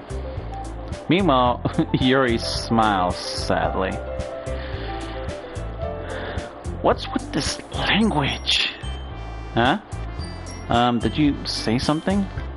Oh, it's nothing. Natsuki dismissively returns the poem to the desk with one hand. I guess you could say it's fancy. Thanks. Yours is cute. Cute? Completely missed the symbolism or something. It's clearly about the feeling of giving up. How could that be cute? I know that. I just meant the language, I guess. I was trying to say something nice. Huh? You mean you had to try that hard to come up with something nice to say? Thanks, but it really didn't come out nice at all. Well, I do have a couple suggestions. If I was looking for suggestions, I would have asked someone who actually liked it. Which people did, by the way. Sayori liked it, and Antares did too. So based on that, I'll gladly give you some suggestions of my own. Well, she left out Monica, so I'm assuming Monica didn't like it. First of all, excuse me. I appreciate the offer, but I've spent a long time establishing my writing style. I don't expect it to change anytime soon, unless of course I come across something particularly inspiring. Which I haven't yet. And Antares like my He even told me he was impressed by it. Natsuki suddenly stands up. Oh, music goes away. What's gonna happen? Oh. I didn't realize you were so invested in trying to impress our new member, Yuri. Here we go. That's not what I... You just... Yuri stands up as well. Maybe you're just jealous that Antares appreciates my advice more than he appreciated yours. Huh? And how do you know he didn't appreciate my advice more? Are you that full of yourself? No. If I was so full of myself, I would deliberately go out of my way to make everything I do overly cutesy. Is everyone okay? Well, you know what? I wasn't the one whose boobs magically grew a size bigger as soon as Antares started showing up. Oh my. Natsuki, that's a little... This doesn't involve you. I don't like fighting guys. Suddenly both girls turned toward me as if they just noticed I was standing there. Antares, she's just trying to make me look bad. That's not true. She started it. If she couldn't get over herself and learn to appreciate that simple writing is more effective, then this wouldn't have happened in the first place. What's the point of making your poems all convoluted for no reason? The meaning should jump out at the reader, not force him to figure it out. Hope you explain that to her, Antares. Wait, there's a reason we have so many deep and expressive words in our language. It's the only way to convey complex feelings and meaning in the most effectively. Avoiding them is not unnecessarily limiting yourself. It's also a waste. Do you understand that, right, Antares? Well... How did I get dragged into this in the first place? It's not like I know anything about writing. But whoever I agree with, the body at me. So, of course, that's going to be... Okay. Alright, so we're supposed to... Since we're doing a Yuri route, we're supposed to side with Yuri. But I want to lay this out there right now. I think they're both right, but they're approaching this the wrong way.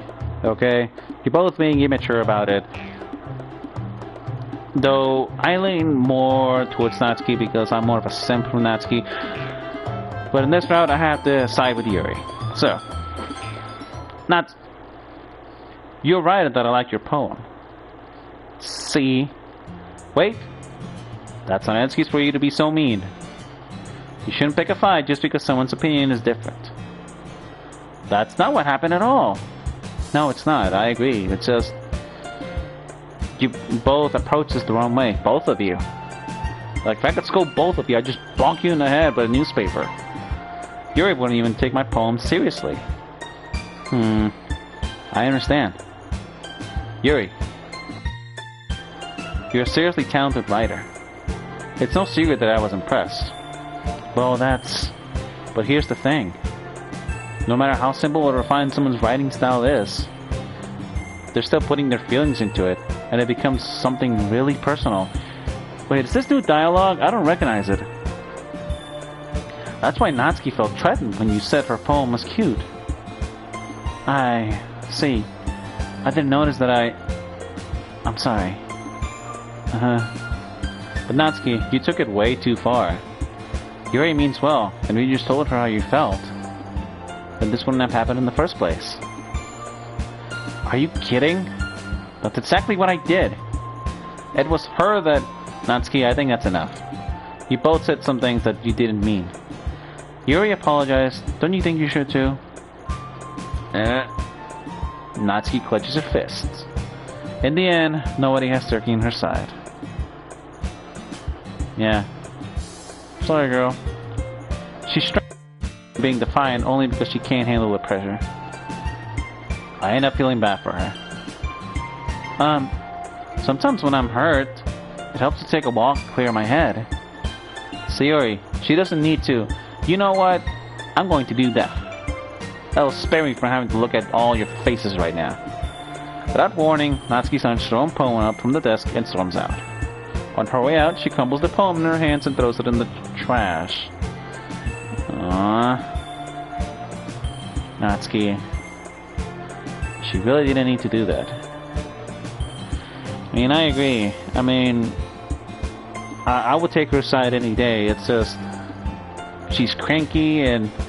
She's not without flaws. Okay, I'll say that. She's not without flaws. I look across the room. Yuri has her chin buried in her hands while she stares down at her desk. I gingerly approach her and sit in an adjacent chair. Everything alright? I'm so embarrassed. I can't that. You probably hate me now. No, Yuri. How could anyone have gotten frustrated after being treated like that? You handle it so well as anyone could. I don't think any less of you. Well, alright, I believe you. Thanks, Antares. You're too kind. I'm thankful to have you part of this club now. It's nothing. One more thing. That one thing that Natsuki said. But, you know, I would never do anything so shameful. So, what thing did Natsuki say? Well, never mind that. I'm going to make some tea. Good idea. Make enough for more than one person, okay? Yeah. Okay, everyone. It's just about time for us to leave. Sharing poems. It was a lot of fun. Well, I'd say it was worth it. It was alright. Well, mostly. You came back. Antares, how about you? Yeah, I'd say the same. It was a neat thing to talk about with everyone. Awesome. In that case, we'll do the same thing tomorrow. And maybe you learn something from your friends, too. so your poems will turn out even better. I think to myself, I did learn a little bit more about the kinds of poems everyone likes. With any luck, that means I can at least do a better job impressing those I want to impress. I nod to myself with newfound determination. Antares, ready to walk home? Sure, let's go. Sayori beams at me. It truly has been a while since Yuri and I have spent this much time together. I really can't say I'm not enjoying it either. And look at the collar of her uniform, I mean. It looks so undone. Like somebody who rushed out of the house. And, you know, didn't look twice about what they were wearing, or it could even be that she just didn't care to adjust it. Kinda like me. Well, I do adjust my shirts before I go to work. Anyway, I'm rambling. Let's go. Sayori, about what happened earlier. Huh? What do you mean? You know, between Yuri and Natsuki. Does that kind of thing happen often? No. That's really the first time I've seen them fight like that. I promise they're both wonderful people. You don't hate them, do you? No, I don't hate them. I just wanted your opinion, that's all. I can see why they'd make good friends with you. Phew. You know, Antares, it's nice that I get to spend this much time with you in the club. But I think seeing you get along with everyone is what makes me the happiest. And I think everyone really likes you too. That's... Every day is going to be so much fun. It looks like Sayori still hasn't caught on to that what kind of situation I'm in. Sure, being friends with everyone is nice. Does it really need to stop there? Well, I just have to see what the future holds, Sayori. I pat Sayori on the shoulder. I said that more to myself than her, but it's easy to use Sayori as an internal monologue sometimes. Okay. Yeah, let's do this.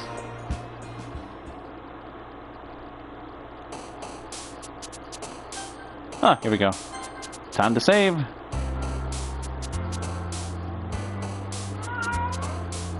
Okay, so we can't...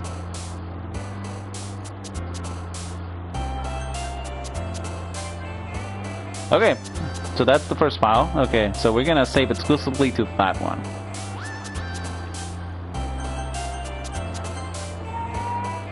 Alright, so we are going to impress Yuri some more. So... Extraordinary. Oh, that's Yuri. Unrequited. It's Yuri. Oh, crap. Melancholy. Philosophy. Society. Analysis. After image. Agonizing. Fester. Nightgown. Oh. Wow, okay. I'm impressed. Marriage. Darn it. Okay. Heaven sent. Frightening. Secretive. Unstable. Tenacious. Hope.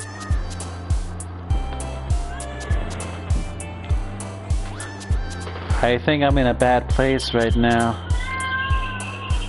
Intellectual. Incongruent.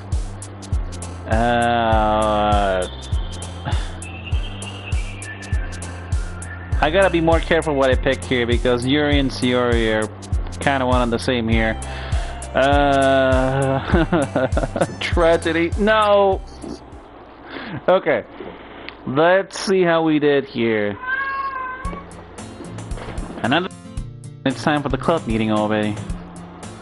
I've gotten a little more comfortable here for the past couple of days. Entering the club room, the usual scene greets me. Hi, Antares. Yo, Sayori.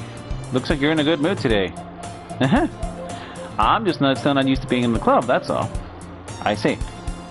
That's a pretty simple thing to say to get you in a good mood. But I guess it's always the simple things with you anyway. Speaking of which, I'm kinda hungry. Will you come with me to buy a snack?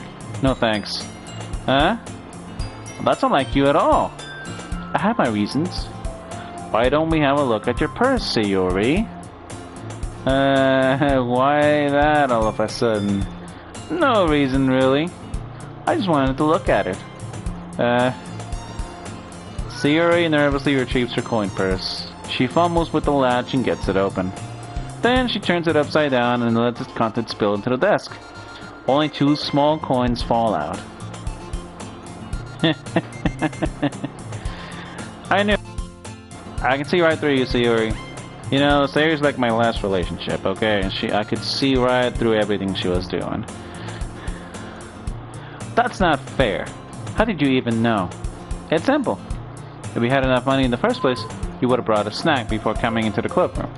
So either you're not hungry and want an excuse to take a walk, or you plan to conveniently forget that you spent all your money so that I will lend you some. But there's one more thing. You're always hungry. And so that only leaves the one option. I give up. Don't make me feel guilty. If you feel guilty, then that means you deserve to feel guilty. Okay, well that's on point, unless you have a mental illness. Like suffering from imposter syndrome or something like that. Yuri suddenly giggles. Huh? I didn't notice that she was listening in. Her face is in her book, as always. I wasn't listening or anything. I was just something in my book. Yuri, tell Antares to let me borrow some. Don't get me involved like that, Sayori. Besides, you should only buy what you can responsibly afford. And quite frankly, after pulling that mischievous little stunt like that, your suffering is fair enough retribution. I didn't mean it like that. I got too absorbed into my book. I really like when you speak your mind, Yuri. It doesn't happen much, but it's a fun side of you. There's no way you could think that. You were right, though. I did something bad, and now I have to accept the retribution. That. Still, coming from you, Sayori, I guess there's a little devil inside all of us, isn't there? And she says that as she looks at me. Don't let her fool you. Sayori knows exactly what she's doing. After all, she told you guys she was bringing me to the club before she even told me. But you wouldn't have come if it went for the cupcakes. So I had to trick Natsuki to make. Come on, give me more credit than that, Sayori. I don't know where something smacks Sayori in the face and tumbles into her desk. What was? A cookie. Sure enough, it's a giant cookie wrapped in plastic. Sayori glances around. Is this a miracle? It's because I paid my restitution. Retribution. Actually, that one almost worked. I was just gonna give it to you. But then I heard you blab about the cupcakes. It was totally worth seeing your reaction, though. Natsuki. That's so nice of you. I'm so happy. Sayori hugs the cookie. Jeez, just eat it. Sayori rapidly tears open the wrapper and takes a big bite. So good. Sayori suddenly claps her hands over her mouth. I bit my tongue. Ha. You're going through a lot over just one cookie. Takes a bite of her own cookie. Yours looks really good, Natsuki. Can I try it? Jeez. Beggars can't be choosers. But yours is chocolate. Yeah, why do you think I gave you that one? Fine. Still, I'm really happy that you shared this one with me. Sayori gets out of her seat and goes behind Natsuki and wraps her arms around her. Jeez. I get it. Cookie still in hand, Natsuki reaches up to net Sayori off of her. Oh, Sayori suddenly leans down and takes a bite of Natsuki's cookie. Hey, did you just seriously do that? Sayori, mouthful. Sayori trots away to safety. Yuri and I laugh as well. Jeez, you're such a kid sometimes. Monica, can you tell Sayori? Huh? Natsuki glances around. Monica isn't in the club room. Where's Monica anyway? Good question. Have any of you heard anything about her being late today? Not me. Yeah, I haven't either. That's a bit on you. I hope she's okay. Of course she's okay. She probably just had something to do today. She's pretty popular after all. You don't think she has a... I wouldn't be surprised. She's probably more desirable than all of us combined. That's true. Excuse me? Suddenly the door swings open. Sorry, I'm super sorry. Ah, there you are. I didn't mean to be late. I hope you guys weren't worried or anything. Huh? Monica chose the club over her boyfriend after all. You're so strong-willed. Boyfriend? What on earth are you talking about? Monica quizzically glances at me. Oh. Never mind that. What held you up anyway? Well, my last period today was study hall. To be honest, I kind of just lost track of time. That makes most sense, though. You would have heard the bell ring at least. I must heard it since I was practicing piano. Piano? I wasn't aware that you played music as well, Monica. I don't really. I kinda just started recently. I've always wanted to learn piano. That's so cool. You should play something for us, Monica. That's... Monica looks at me. Maybe once I get a little better, I will. Hey, that sounds so cool. I also look forward to it. Is that so? In that case, I won't let you down, Antares. Monica smiles sweetly. I didn't mean any pressure or anything like that. Don't worry, I've been practicing a whole lot recently. And I'd really love the chance to share once I'm ready. I see. In that case, best of luck. Thanks. So I didn't miss anything, did I? No, not really. I chose to leave out Sirius' mischievous escapade. I'm sure Natsuki will end up complaining to her anyway. Looks like everyone is... Moment of truth. Did I pick the right words for the poem? Enough for Yuri to... Yep. Sirius somehow already finished her entire cookie. Yuri's back to her book and Natsuki disappeared into the closet. Hey, Yuri. Huh? Huh. I suddenly noticed that Yuri is reading a little different book from the one we've been reading together. Sorry, I didn't mean to interrupt. No. I was kind of just waiting for you. If that's the case, why don't we go ahead and get started? Yes, let's. I actually have a request. Do you mind if I make some tea first? Not at all. Thanks, very much. There's one thing that can make my reading time here any better. It's a nice cup of tea. Not to mention for yourself as well. Yuri stands up and makes her way to the closet. I follow and watch as she retrieves a small water pitcher from the shelf, the kind with the filter inside. Can you hold this for a second? Yuri hands me the water pitcher and also fetches the electric kettle. I'm going to plug this in at the teacher's desk, and then we'll get some water. She walks past me and sets the kettle down on the teacher's desk. I simply watch her movements. To my surprise, the way she moves really contrasts her speaking mannerisms. Especially because of her long legs, Yuri appears elegant and methodical. Okay, may I have the water pitcher? Thanks, I'll be right back. I might as well walk with you. Yeah, why not? Shall we go then? Yeah. Huh? What are you two off to? Huh? Well, we're just... Yuri was going to make some tea, so... I suddenly realized how weird it sounds, so explain this to Monica. What just fell in the water pitcher? Ah, okay. Sorry, I was just a bit curious. That's kind of a one-person job, isn't it? But... Monica, please mind your own business for once. Or do you want to tell me there's something wrong with helping involve Antares in club activities? My mouth gapes. I suppose there's nothing wrong with that. Then let's go, Antares. Have I seen this before? I don't think I have seen this scene before. And watching all the people that played this game. Yeah, no, I don't think I've seen this scene before. This is entirely new to me. Yuri quickly exits its room, and I follow. Once in the hallway, she suddenly puts her forehead against the wall. I spoke without thinking. How could I say something like that? Yuri, something about the way she said that. It made me feel so irritated. What's wrong with me? No, Yuri. I think you did the right thing. I wasn't expecting it, but it's also not right for Monica to judge people like that. Antares, how come even when I do something bad, you're being nice to me? Because nothing that you do is as bad as your head. Nobody's perfect. We have emotions and we can't always hide them away. But you always amplify things in your head.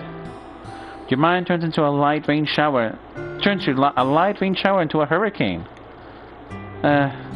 No. Would you hate me for something as terrible as that?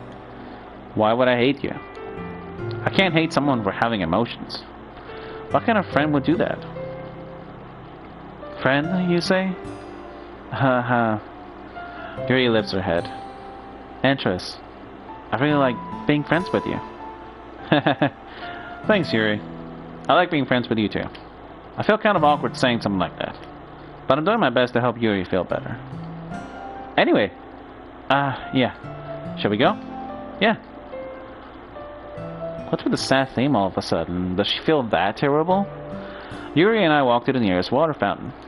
Once we fill up the water pitcher, we return to the classroom. Okay, that didn't take long. Antares, do you like tea? Yeah. I never tried it though. Anything is fine. Very well. How I just want to break out the Gobas voice. Very well. Very well. No, Peter Beckman is a voice acting genius. Anyway, sorry, rambling again. He resets the temperature to the kettle to 200 degrees. Now it's time to get the teapot. You really do this properly, don't you? Of course. I shouldn't do any less when I'm making tea for others. Even when I'm not an expert on tea or anything. Haha. In that case, you'll only be more impressed. Perhaps I will. Yuri fetches the teapot and begins measuring the tea leaves. To my surprise, she even starts humming a little to herself. You must be in a good mood now. Is that so? I was letting it show. And you noticed. I was and I decided I would try expressing myself a little bit more. It turns out it's not very hard for me to do. When it's you who's around anyway. That's great, Yuri. Just don't push yourself too much. You're always worrying about me, Antares. It's very endearing. Yuri wasn't kidding. I don't even know if I can keep up with this. I watched Yuri pour a cup of tea for each of us. Antares, I have another request. Do you mind if we sit on the floor today? Why is that? It's a little bit easier on my back. I can read with my back against the wall rather than bending over at my desk. Ah, sorry, I didn't realize. No worries. I just have back pain fairly regularly, so I do my best to manage it. Is that so? I wonder why that is. It's most likely because of your posture, right? Always hunch over like that while reading. Yes, I have terrible reading posture, so that's why I should sit on the floor. Fair enough. We all know what that is. I'll go ahead and get the book. I retrieve the book from my bag. I have some chocolate as well. It's a bag of small chocolate candies that I keep hitting from Sayori's candy radar. I take it since it'll go well with the tea. Yuri and I sit against the wall, teacups at our sides. As if in sync, we assume the same reading position as last time, each holding one half of the book. Except this time, our bodies are even closer to each other. I can't see too well. Yuri slides closer until our shoulders are touching. How am I supposed to focus on reading like this?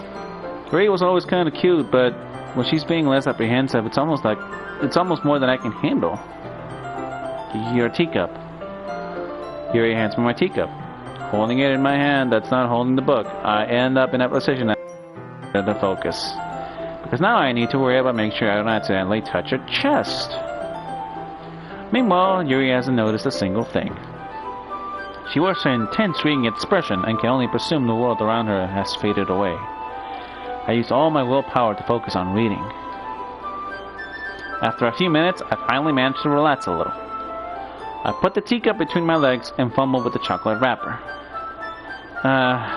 Sorry. I briefly let go of the book to finish opening the wrapper. You can have as much as you want. That's okay. I won't take any. Huh? Are you sure? Well, if I touch it, then it might get smudges on the pages. You're right. I didn't even think about that. My bad. No need to apologize. I'll hold the book, okay? Are you sure? Of course. Yuri opens the book with both hands. She holds it so that I don't have any harder of a time reading from it. But as the arm is practically on top of my leg. Oh boy. Well, in that case, Yuri's already totally focused on reading again. I take a chocolate candy and pop it into my mouth. Then I take another chocolate and I hold it up to Yuri. She doesn't even look away from the book. She simply parts her lips as if this situation was completely natural. That means I can't stop there.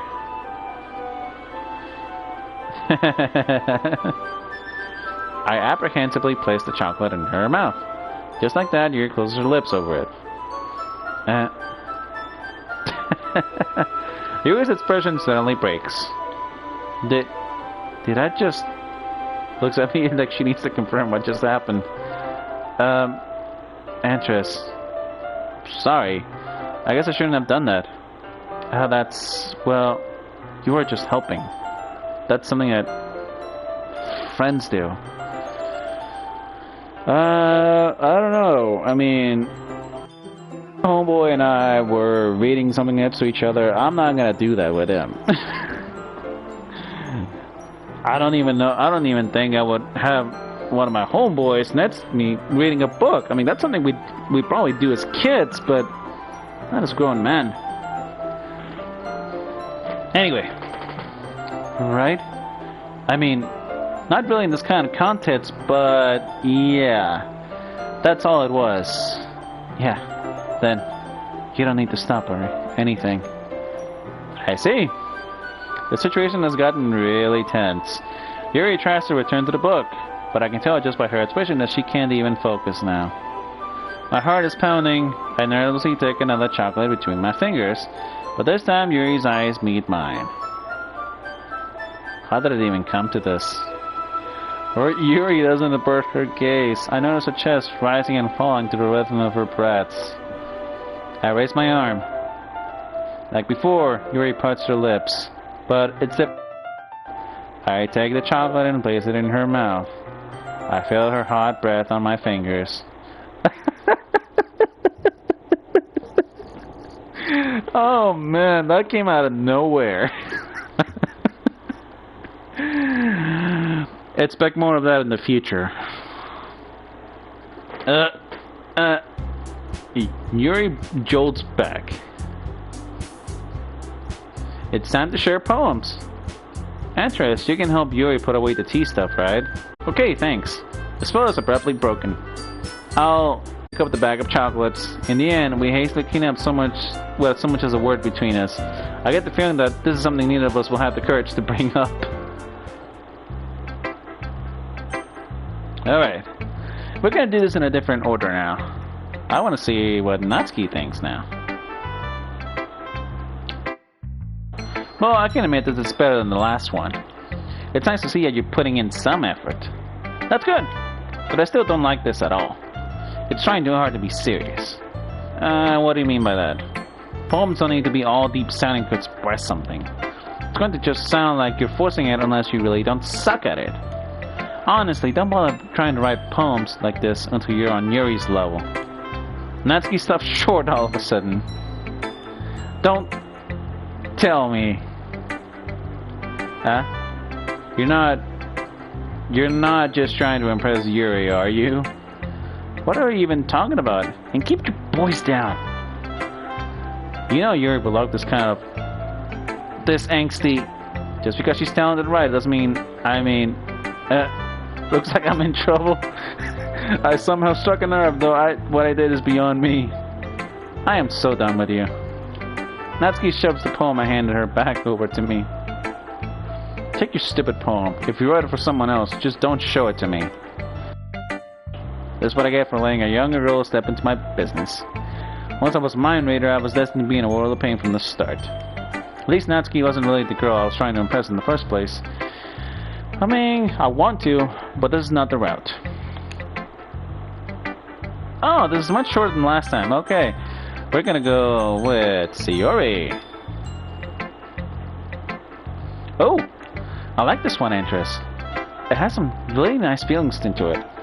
Ah, I'm glad. Doesn't that mean it's better than yesterday's? Let me think. I don't know. I guess I like them both. That's not very helpful, you know. Well, I'm not very good at figuring out if poems are good or bad, but that's why I just go with my heart. If it makes me feel things, then it must be a good poem. I'm not sure that's exactly how it works. I don't know, I kind of disagree with that. I mean, if the poem makes you feel terrified when it's supposed to be horror, but it makes you feel happy and all cutesy when it's all happy and cutesy, then yeah, if it brings out the intended emotion, then I think the poem's done its job, personally. Then again, I guess conveying feelings is a pretty important part of this whole thing. Yeah, there we go. Yeah, maybe. Honestly, I don't even know what kind of writing you like in the first place. Yeah, me neither. Why don't you at least try giving it some thought? You want me to write something? You want to write something for me? That's so sweet. Yeah, right. But you're always thinking about other people. You need to think about yourself once in a while. If you don't, you might end up getting hurt at some point. Well, I don't really know what you mean, but I'll try to keep it in mind. Well, whatever. Anyway, let's see. I guess I like happy poems. Wait, sometimes I like sad poems too. Sometimes I like a little bit of both. There's a word for that, right? Bittersweet? What's the word I'm looking for? Bittersweet!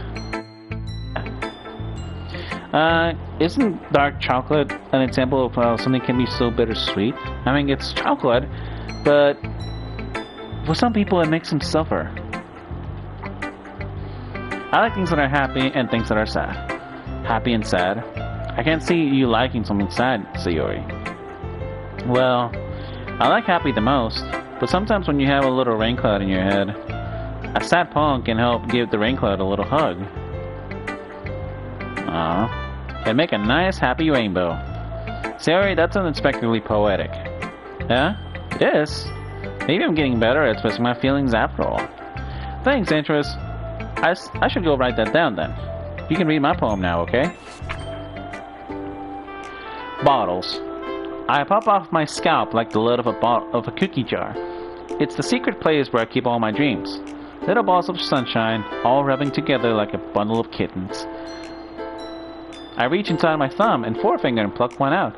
It's warm and tingly, but there's no time to wait. I put it in a bottle to keep it safe, and I put a bottle on the shelf and with all the other bottles.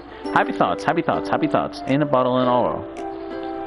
My collection makes me lots of friends. Each bottle a starlight to make amends. Sometimes my friend feels a certain way. Down comes a bottle to save the day. Night after night, more dreams. Friend after friend, more bottles. Deeper and deeper my fingers go, like exploring a dark cave, discovering the secrets hiding in the nooks and crannies. Digging and digging, scraping and scraping. Wow, Senor, this is unexpectedly long. I blow dust off my bottle caps. It doesn't feel like time elapsed. My empty shelves could use some more. My friends look through my locked front door. Finally, all done. I open up and in come my friends. In they come in such a hurry. Do they want my bottles that much? I frantically pull them from the shelf, one after the other, holding them out to each and every friend, each and every bottle. One go, it shatters against the tile between my feet. Happy thoughts, happy thoughts, happy thoughts, in shards all over the floor. They were supposed to be for my friends who aren't smiling. They're all shouting, pleading, something. But all I hear is echo, echo, echo, echo, echo, inside my head. Whoa. So Yuri, did you really write this? Of course I did. Didn't I tell you yesterday I was gonna write the best poem ever? Yeah, but I mean, I didn't expect something like this coming from you. Monica taught me a whole lot, and I've been getting really in touch with my feelings recently. I say that. It's almost kind of creepy. Creepy? Well, not exactly. Maybe because I'm so used to you being so cheerful. Oh, never mind. I'm thinking too hard about it. The point is, it came out good, so you should be... Ah, thanks. I feel like I was meant to express myself this way. It even helps me understand my own feelings a little bit better. Writing is like magic. You gotten pretty passionate about this, huh? Oh, give me a moment.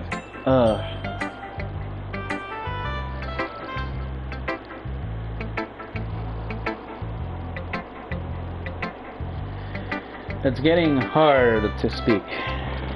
Okay. I hope you keep it up. Yeah. Writing's the best. I'm gonna keep writing until I die. Don't get ahead of yourself. Siri's always had a habit of being obsessed with something before dropping it, no more than a week later. I wonder if this is one of those times. But seeing the passion in her eyes makes it hard for me to be pessimistic. And a little bit of... Oh, wait. Let's go with Yuri. Let's see what you've written for today. Yuri stares at the poem with a surprised expression on her face. Do you like it? Interesting. This one might even be better than yesterday's. How did you even pick up on this so quickly? Just yesterday I was telling you the kind of techniques we're practicing. Maybe that's why. You did a good job explaining. I really wanted to to try giving it more imagery. Yuri visibly swallows. Even her hands appear sweaty. I'm not used to this. Used to what? I don't know. That's fine, take your time. Yuri breathes and collects her thoughts. I know that Yuri likes to think before she speaks, so I offer the patience to her. Yeah. Just being appreciated like this, I guess. Probably sounds really stupid. But seeing someone motivated by my writing, it just makes me really happy. Are you saying you never shared your writing before? Yuri nods. Really? I don't believe it. I really only write for myself. And besides, people would just laugh at me. Do you really think that? Again, Yuri nods. Huh. Even your close friends? Ray doesn't respond to that. I wonder why. Anyway, do you want to share the poem you wrote today? Yeah, I do. If it's with you. Okay, more reading, more speaking. Here we go. It happened in the dead of the night, while I was slicing bread for a guilty snack. My attention was caught by the scuttering of a raccoon outside my window. That was, I believe, the first time I noticed my strange tendencies as an unordinary human. Piece of bread, my subconscious well aware of the consequences. Well aware that the raccoon that is fed will always come back for more. The enticing beauty of my cutting knife was a symptom. The bread, my hungry curiosity. The raccoon, an urge. The moon increments its phase and reflects the much more light off of my cutting knife. The very same light that glistens in the eyes of my raccoon friend. I slice the bread, fresh and soft. The raccoon becomes excited. Or perhaps I'm merely projecting my emotions into the newly satisfied animal. The raccoon has taken to following me. You could say that I've gotten quite used to look at each other. The raccoon becomes hungry more and more frequently, so my bread is always handy. Every time I brandish my cutting knife, the raccoon shows me its excitement. A rush of blood. Classic Pavlovian conditioning. I slice the bread, and I feed myself again. Pavlov? I've heard that name before. I was a little more daring with this one than yesterday's. I can see that. It's a lot more metaphorical. I don't know if it's my fault, but I can't begin to imagine what this poem is about. That's right. It's a bit closer to my preferred writing style. Using the poem as a canvas to express vivid imagery and conveying emotions through them. Yeah, if I take it at face value, I can't even figure out what it's supposed to mean. Well, I think it's something that different people can relate to in their own way.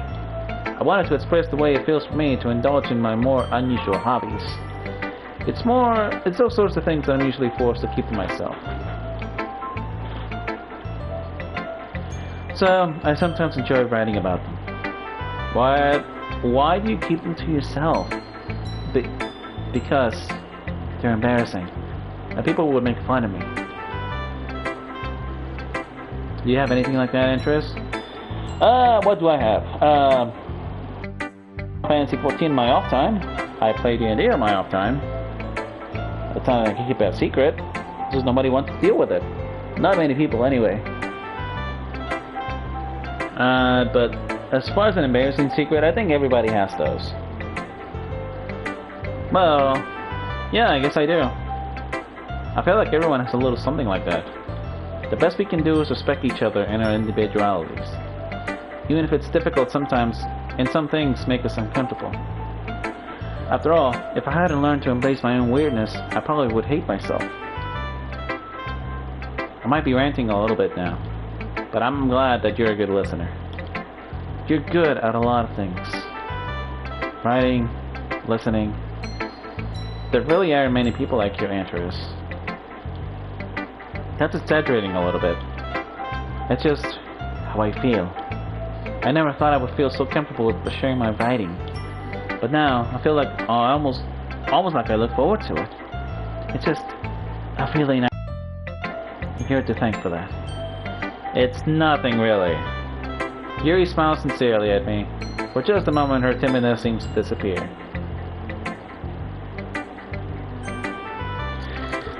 I mean, let's think about what we're doing here. I mean, the MC doesn't exactly have the purest intentions, but at the same time, he's helping this girl come out of her shell. I mean, it's not the best way to go about things, but it's a win-win for everyone, it seems. If it helps develop somebody, then it's not exactly... Well, I mean, the ends don't justify the means. I'm not a big believer in that. It's just... At least something good is coming out of this. And a little bit of Monica. Hi again, Antares. How's the writing going? Alright, I guess. I'll take that. As long as it's not going bad. I'm happy that... Maybe soon you'll come up with a masterpiece. I wouldn't count on that. You never know. Want to share what you wrote for me today? Sure, here you go. I gave my poem to Monica. Alright, this one's good. It feels like you're not only getting more comfortable with your style, but the imagery is better than the last one I read. I'm just wondering, but have you been finding inspiration in Yuri's writing style? I guess so. You can't deny that she's talented. Yeah, totally. And I think her poems are the most romantic. That's the best way to describe it. She's like a totally different person when she picks up a pen. I noticed that too. Or when she's talking about literature, it's like a light turns on inside her. Sadly, it's hard to get much personal conversation out of her. Trust me, I've tried. Who knows what goes on in that head of hers? I hope you don't mean that in a bad way. No, of course not. I just meant that I wish she didn't keep so much to herself. Still, defending her like that. You must be pretty into her. You completely misunderstood. No, you did not. Calm down, I'm kidding. Besides, I'm pretty sure she's already got a boyfriend. Wait, really? Yeah, I picture no one anyway. Monica kind of whispers down the last part to me. It's just a hunch, but, well, there's not really anything wrong with that. Oh, well, I know. I was just saying. But anyway, you want to read my poem now? I like the way this one turned out, so I hope you do too. Alright, let's take a look. Save me. The colors, they won't stop. Bright, beautiful colors, flashing and spanning, piercing, red, green, blue, an endless cacophony of meaningless noise. The noise, it won't stop. And grating waveforms, squeaking, screeching, piercing, sine, cosine, tangent, like playing a chalkboard on a turntable, like playing a banal on a pizza crust, an endless poem of meaningless. Load me. Save and load. Save and load.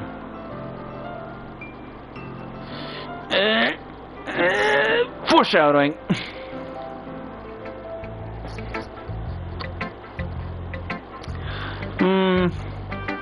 It's even more abstract than your last one, huh? I guess it's just the way I write.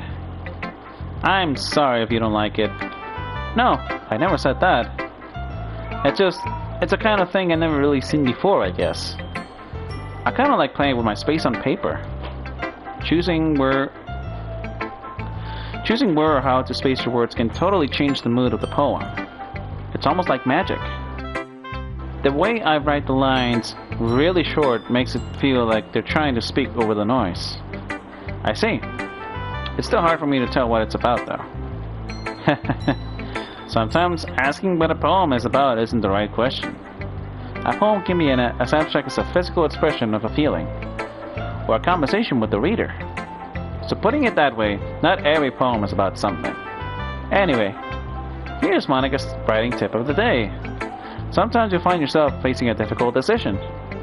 When that happens, don't forget to save your game. You never know when you might change your mind. Or when something unexpected may happen. Wait, is this tip even about writing? What am I even talking about? That's my advice for today. Thanks for listening. Okay, so this game is proving to be much longer than I've realized. So what I'm gonna do is end the stream after the Yuri route. Okay? Because we're already 2 hours into this, and it looks like we're in for another. Okay, everyone, we're all done reading each other's poems, right? Have something extra planned today, so if everyone could come sit at the front of the room. Is this about the festival? Well, sort of. Do we really have to do something for the festival? It's not like we can put together anything good in just a few days. We just end up embarrassing ourselves instead of getting any new members. That's a concern of mine as well. I don't really do well with last-minute preparations. Don't worry so much. We're going to keep it simple, okay? We won't need much more than a few decorations. 1 second.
Alright, I have returned. So, Yuri has been working on posters, and I've designed some pamphlets we can give out during the event. Okay, that's great and all, but that doesn't tell us what we're actually going to be doing for the event. Ah, sorry, I thought you heard about it already. We're going to be performing. Performing? Monica? Yeah, we're going to be having a poetry performance. Each of us are going to choose poems to recite during the event. But the cool part is, we're also going to let anyone else come up and recite poems too. So Yuri is putting it on all the posters in case anyone wants to prepare ahead of time. Heh. So Yuri, who's been coloring a poster, holds it up for us to see. Are you kidding me, Monica? You didn't already start putting those posters up, did you? Well, I did. Did you really think it's that bad of an idea? Well, no. It's not a bad idea. But I didn't sign up for this, you know. There is no way I'm going to be performing in front of a group of people like that. I agree with Natsuki. I could never in my life do something like that. Imagining it, Yuri shakes her head in fear. Guys. No, Sayuri. I understand where they're coming from. I remember that Natsuki and Yuri have never shared their poems with anyone until just a couple of days ago. It's a lot to ask for them to recite the poems out loud to a whole room full of people. I guess I kind of overlooked that. So, I'm sorry. But, I still think we should give it our best. We're the only ones responsible for the fate of this club. If we start the event and put on a good performance, then it'll inspire others to do the same. And the more people who perform, the better we'll be able to show everyone what literature is all about. Yeah. It's about expressing your feelings, being intimate with yourself, finding new horizons, and having fun.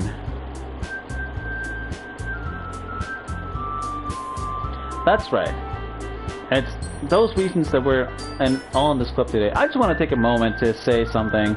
Look at the colors of their shirts. I mean, Sayori is the most undone, but then Yuri comes in at a close second.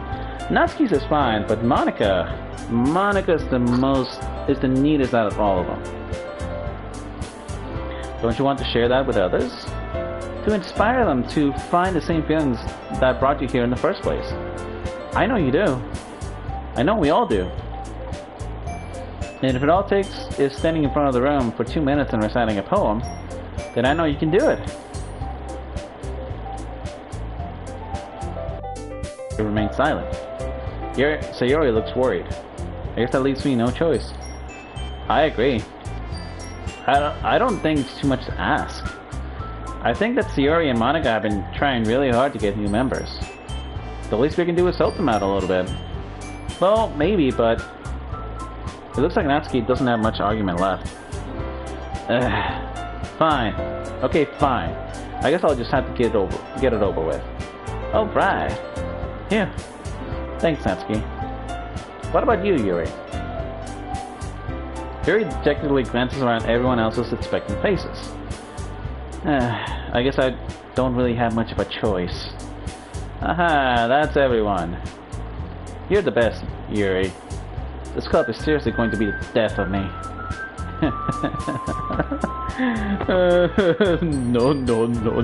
No.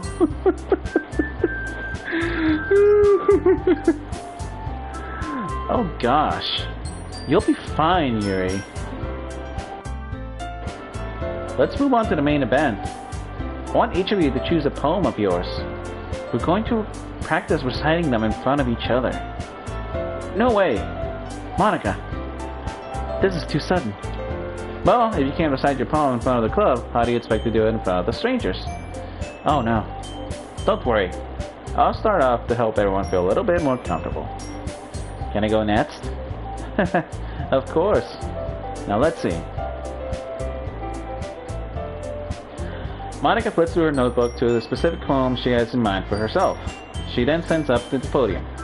The title of this poem is The Way They Fly. Ahem. Monica begins reciting her poem. Her clear, confident voice fills the room. More than that, her inflection is pristine. She knows exactly how to apply emotion behind each line she recites, bringing the words to life. Is this something she has done before, or is she simply a natural? I glance around me. Everyone has their eyes on Monica. More water.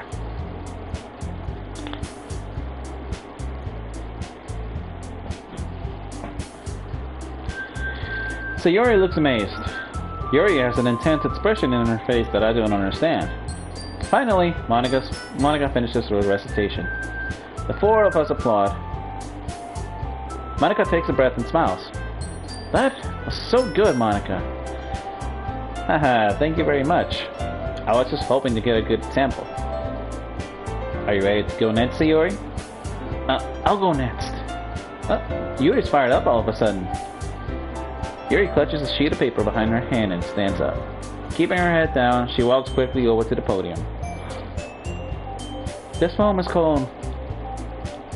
Yuri anxiously glances at each of us. You can do it, Yuri. It's called After Image of a Crimson Eye. Yuri's voice shakes as she starts reading the poem. Just a moment ago, she practically refused. Why is she suddenly putting in so much effort?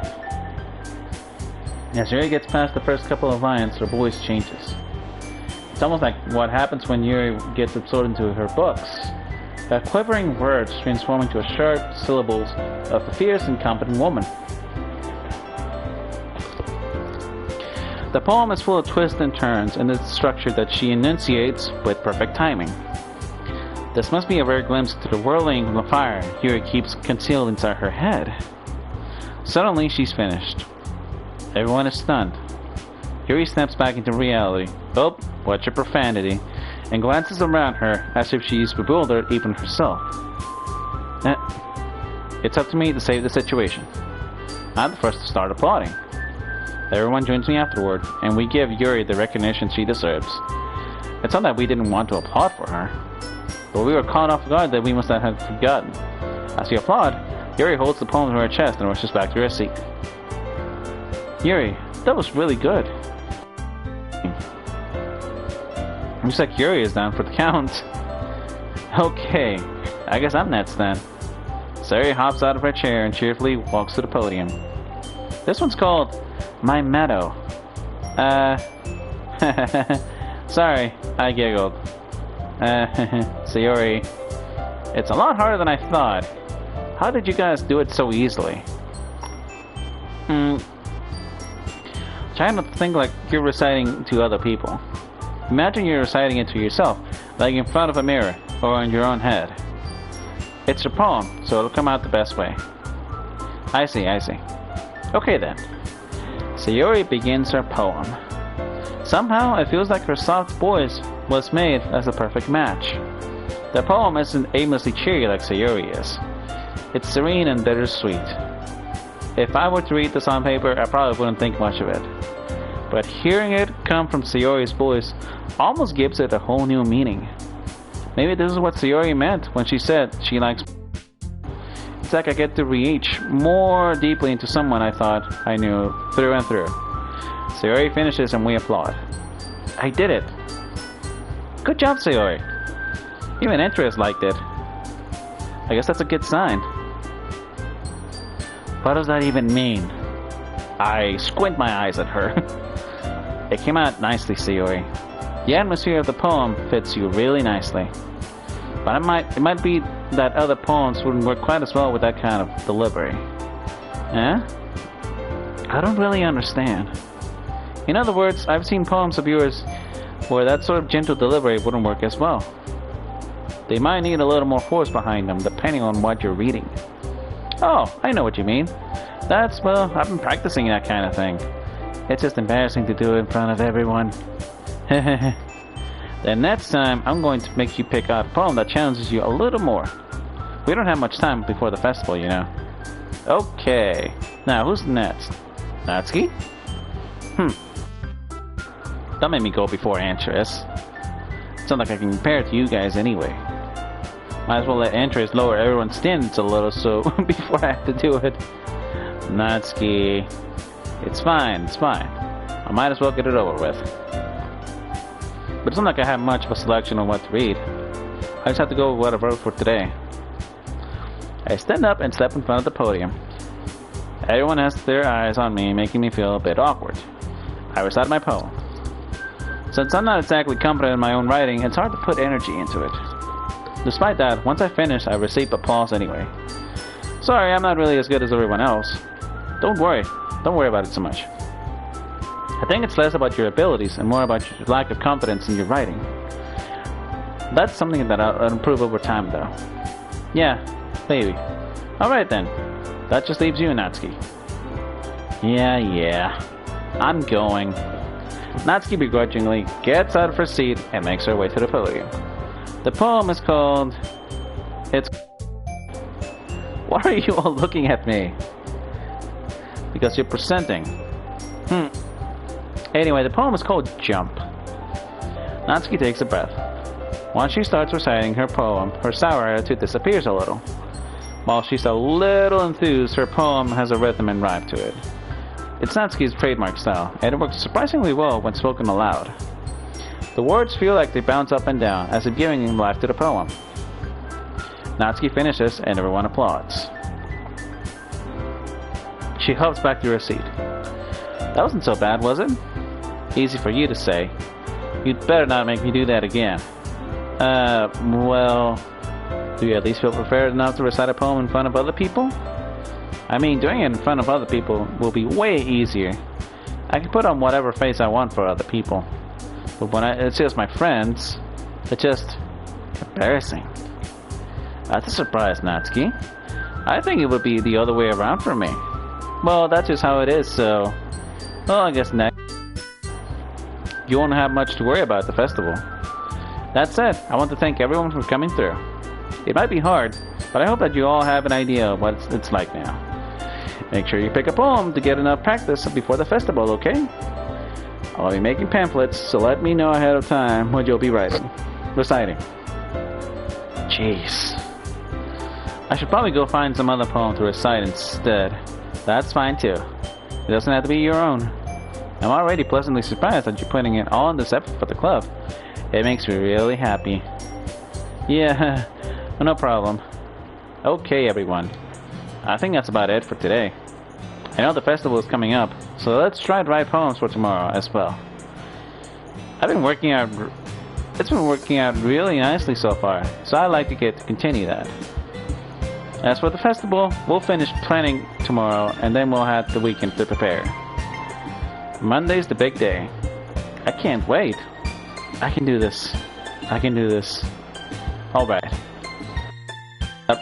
There's no way I'll be able to find the same enthusiasm as Yuri and Monica, but I'll do my best to get through it. If it's for the sake of the club, and President Monica, then I'll have to do my best. Ready to go, Yuri? Yep. Look at you two, always going home together like that. It's kind of adorable, isn't it? Jeez, guys. Don't make such a big deal out of it. Must be really nice, though. Well, how am I supposed to respond to that? It's okay, Antares. You don't have to say it. Whatever. Let's go already. I'll walk home with Yuri once more. Even though it's only been a few days, a lot of things have already changed. But today, Yuri's been a little quieter than usual on the way home. Hey, Yuri. Sorry, I was spacing out. No wonder. I was thinking about something from earlier. I like how we get to... Yuri fumbles with her words. So let's just say that one day, Yuri asked to walk home with you. Huh? What would you do? What kind of question is that? You're kind of putting me on the spot here. Well, I mean, this is the Yuri route. So as much as it would disappoint Yuri, we're gonna go with Yuri. We would walk home with her. Walking home with Yuri, huh? Why does the thought of that make my heart pound? I mean, given how hard it is for her to socialize, I would feel awful turning her down, so... Isn't she so beautiful and smart? That has nothing to do with what I just said. You just admitted it. Jeez. There's not even any point in speculating something that's never going to happen. Well, maybe.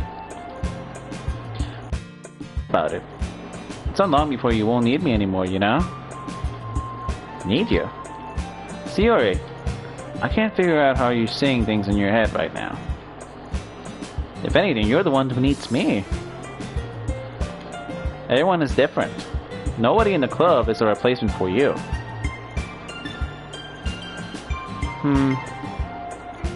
If you say so.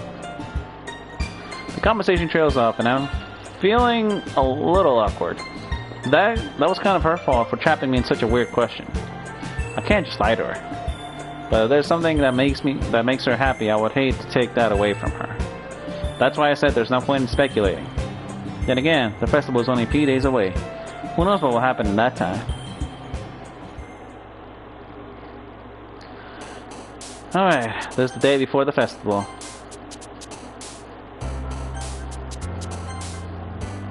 Here we go. Alright, so this is the last day, and then weekend, and then we're gonna end the stream. It feels like we're only halfway. We're not even halfway into the game, everybody. Like, my goodness, we're not even a quarter there. Let's see. Uncanny. Melancholy. Let's see. Captive. Extraordinary. Effulgent. Depression. Okay, so it's Yuri Sayori so far. Let's keep it more on Yuri, okay? Insight. Destiny. I really like this theme.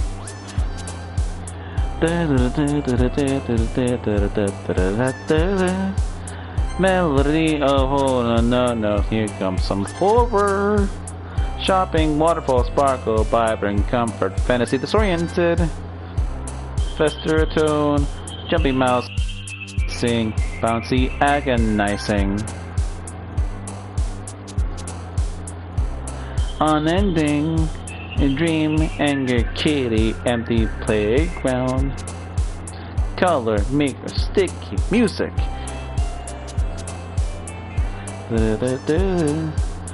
Doki Doki Crimson, Poof, Shiny, Extreme, and Misery. Existence, Tears, Aura, Candy. Jump, Suicide, Imagination, Precious, Massacre. Beauty, Headphones, Hair, Frightening, Awesome, Despise.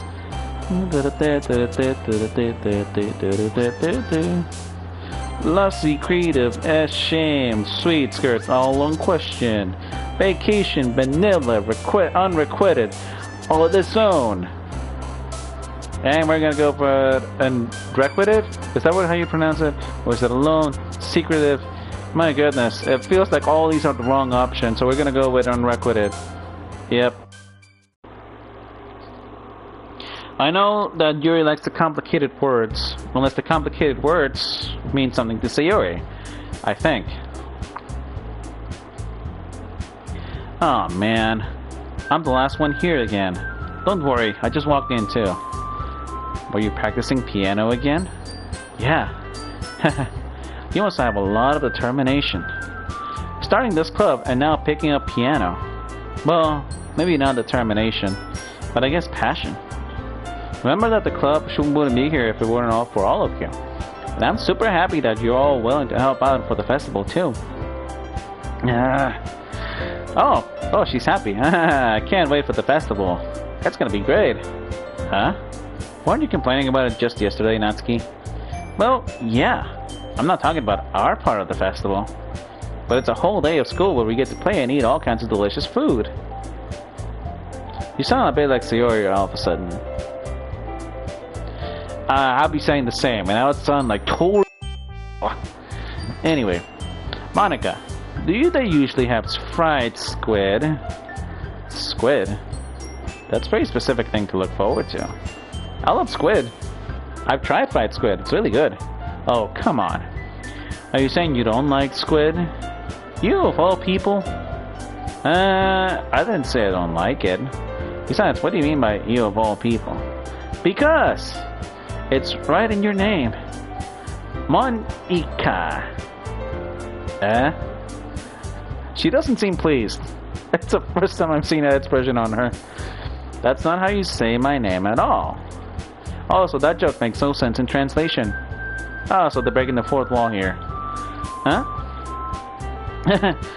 Never mind. Let's just focus on our own event for now, okay? Fine, fine. Your reactions aren't as fun as Yuri or Sayori's anyway. Excuse me. Where is Sayori anyway? Oh, there you are. Sayori is sitting at a desk in the corner of the room. Nothing. I'll walk over to her. Hey, Sayori. I wave my hand in front of her face. Huh? You're spacing out again. Oh, sorry. Don't mind me. You can go talk to everyone else. Huh. Is everything okay? Of course. Why wouldn't it be? It just feels like you're a little off. Sorry for assuming things. Jeez, you worry too much about me. I'm fine, see? Sayori shows me a bright, big smile. Don't let me distract you from having fun with everyone. Well, okay. If you say so. I worriedly glanced at Sayori before running back toward everyone else. But the conversation has already dispersed, with everyone back to their usual activities. Maybe I should ask Monica if she noticed anything about Sayori recently. Since they've been preparing for the festival, they must be spending a lot of time together, right? I timidly approached Monica, who was shuffling through some pages at her desk. Antares, what's up? Hey, this might sound a little strange, but have you noticed anything up with Sayori recently? Anything up with her? In what way do you mean? Maybe I'm reading a little too much, but she seems to be a bit downcast today. Oh, you think so? I can't say I've noticed anything about her. Monica peers across the room at Sayori, who is idly dragging a rubber eraser up and down her desk. Maybe there is something in her mind. But I'm surprised I'm not the one asking you, Antares. You certainly know her a lot better than I do. Yeah, but she's never really liked this. She's always talked to me about things that bother her. But this time, when I asked her, she was really dismissive. Sorry, I know it's not your problem. I just wanted to ask if you knew anything, so I'll drop it now. No. It's important for me too. I mean, I'm also friends with her. And I also care about the well-being of my club members, you know? Maybe I'll try talking to her myself. Are you sure about that? She seems left alone. Are you sure? Maybe she just has a hard time bringing it up with other people of interest. Person of interest? What do you mean by that? I'm saying that maybe the thing on her mind is you, Antares. Me? How on earth would you come to that conclusion? Well, I probably shouldn't say too much, but Sayori talks about you more than anything else, you know? Huh? She's been so much happy ever since you joined the club. It's like an extra light was turned on inside of her. What? No way. Sayori is always like that. She's always been full of sunshine. But that does bring me to a good point. I mean, this reminds me of my first true love, you know? I mean, this is exactly how it happened. One of her friends was telling me, hey, she's really talking about you, you know? Like, she talks about you all. Like, she hasn't said it outright, but I can tell. I mean, we girls know these kinds of things, or something like that. It turns out she did like me, and it does bring me back to better days. I miss her, and well, at least I hope she's resting in peace, you know? Anyway, she's always been full of sunshine. It's not any different now than it always has been. You're so funny, Antares. Have you thought that maybe you've always seen her as so cheerful? Because that's just how she is when she's around you? I said too much. I'm sorry. What do I know anyway? I didn't mean to jump to conclusions, so you should just forget about what I said. I'll try to talk to her, so try not to think about it for now. Alright. Monica smiles meaningfully. I know she said to but I already know that I won't be able to get her words out of my head. Monica stands up from the desk and walks across the room to where Sayori is, sitting. I watch her kneel down to Sayori and gently talk to her. But she's keeping her voice so quiet that I can't hear her from here. I sigh and sit myself down. I know Sayori told me not to worry about it, and to have fun with everyone else. But that's impossible to do when she's behaving like this. Exactly how much do I care about her, that I'm letting this weigh me down so much? Now it feels like I'm the one behaving out of the ordinary.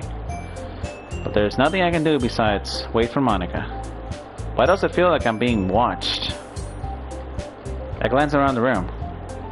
Suddenly, I notice Yuri peering at me from over her book, but she looks away just as quickly with a flustered look on her face.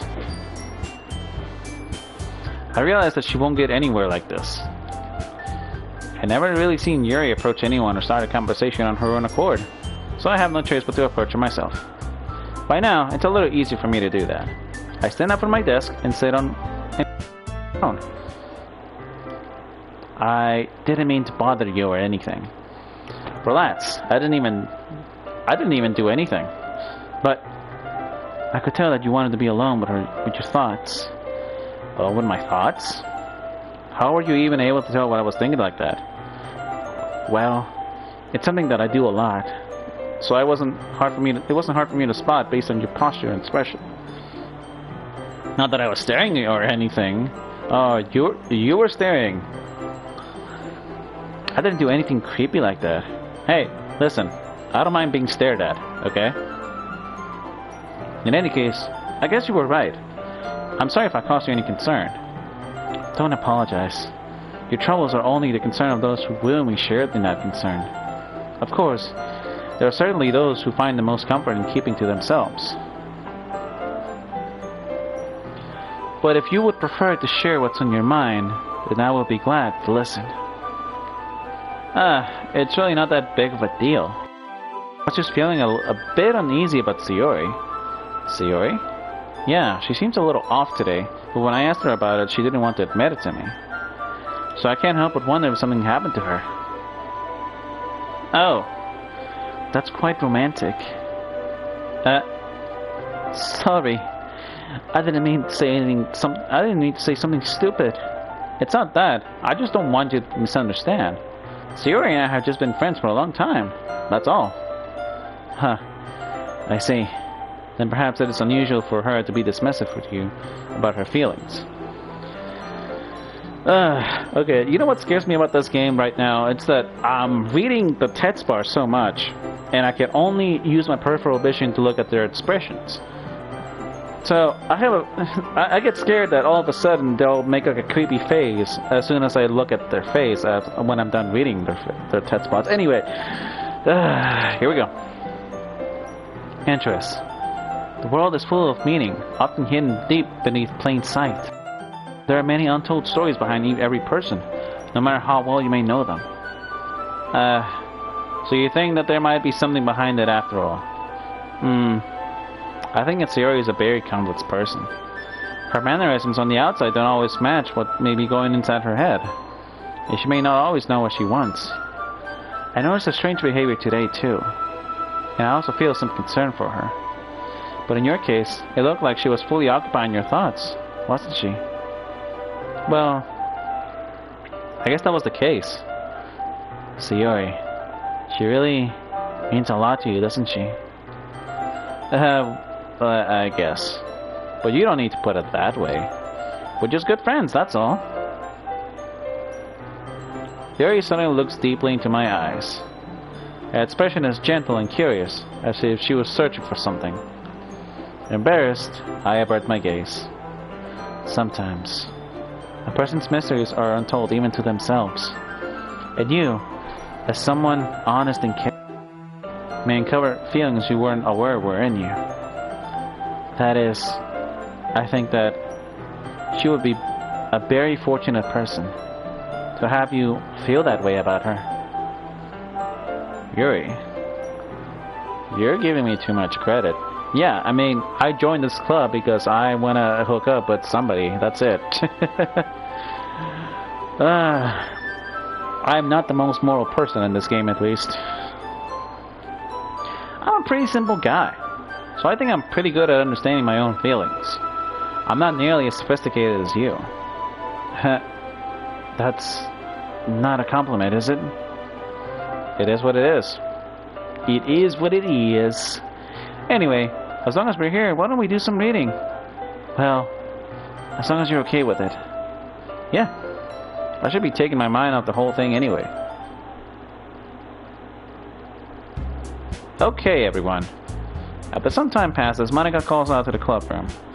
Why don't we share our poems? Before I know it, everything's back to normal. Everyone gets to retrieve their poems, and I do the same. I make eye contact with Monica, and she smiles at me.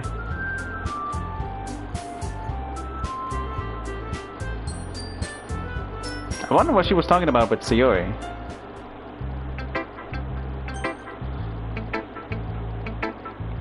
Okay, I'm wondering, I didn't unlock any CGI scenes here, so did I do something wrong? I may have done something wrong.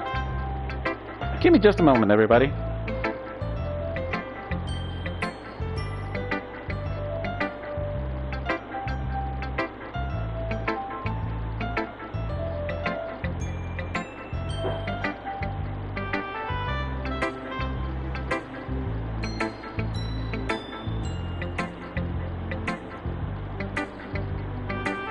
Yeah, I'm gonna need some time.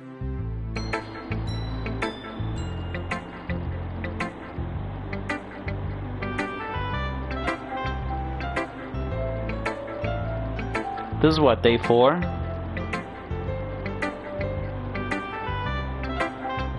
Day 4, okay.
Okay.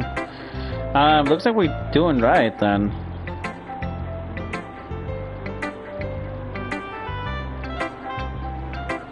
Okay, so Sayori. Looks like we're on the right path. Okay, that's good. It's nice, I guess. Come on. I can already tell.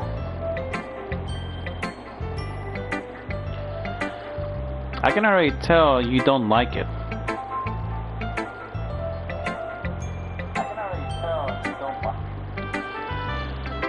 Well, you don't really need to worry about what I think. After all, you wrote this for someone else, didn't you? Probably Yuri. Huh? I didn't write this for anyone specifically. Yes, I did. Maybe. That's not really what I meant, though. But it's okay. You're making new friends, just like I was hoping. That's what makes me really happy. And you're happy too, right? In this club? Well, of course I am. Good. That's all that matters to me. Thank you, Antares. Sayori, is there something wrong? Huh? No, nothing. Liar. I'm just a little tired today. Alright. Just tell me if you need anything. I will. Don't worry about me, okay? You can go play with everyone else now. If you insist. Yay. I'm gonna go home a little bit early today. See, Yuri? Tell Monica I wasn't feeling well, okay? I'll see you tomorrow. Before I can say anything else, Yuri cheerfully walks out of the classroom, humming to herself.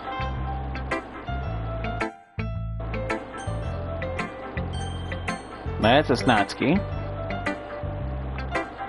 Yeah, no thanks. Huh? You didn't even... Next! Oh man, this is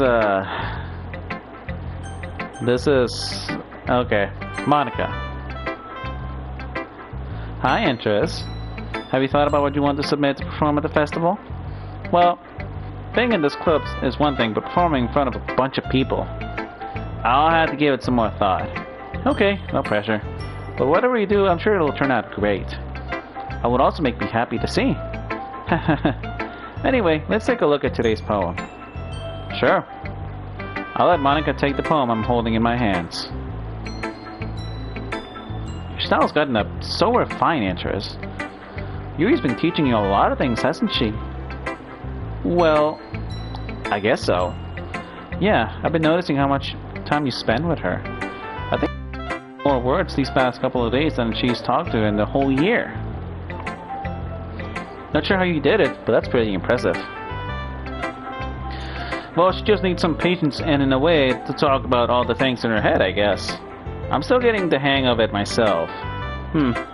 You're certainly putting a whole lot of effort. You must really like her. That's... subjective. It's awfully suspicious, you know. Spending time with her in the club room every day. Reading that edgy novel with her. Well, I just feel bad that she has a hard time socializing. You freaking liar. It makes me want to make sure she doesn't spend all her time alone. Besides, the novel isn't too bad either, you know. Alright. I get you. Just be careful, okay? I know that Yuri isn't used to opening herself up. So if something bad happens while she's vulnerable, then it could be really hard for her. A total escape from reality. They're just bandage. You say that like I'm going to hurt her. Sorry, I didn't really mean that. If anything, she might accidentally hurt herself. Anyway, I'll share my poem with you now, alright? Alright. The Lady Who Knows Everything. An old tale tells of a lady who wanders Earth. The lady who knows everything. A beautiful lady who has found every answer, all meaning, all purpose, and all that was ever sought, and here I am, a feather. Lost adrift in the sky, a victim of currents of the wind. Day after day I search with little hope, knowing legends don't exist. But when all else has failed me, when all others have turned away, the legend is all that remains, the last dim star glimmering in the twilight sky. Until one day, the wind ceases to blow. I fall, and I fall and fall even more. Gentle as a feather, I dry quill, expressionless. But a hand catches me within the thumb and forefinger, the hand of a beautiful lady. I look at her eyes and find no end to her gaze. The lady who knows everything knows what I'm thinking. Before I can speak, she responds with a hollow voice. I have found every answer, all which amount to nothing. There is no meaning, there is no purpose, and we seek only the impossible. I am not your legend, and your legend does not exist. And with a breath, she blows me back afloat, and I pick up a gust of wind. Well done, Monica. You know, I feel like learning and looking for answers are the sorts of things that give life meaning.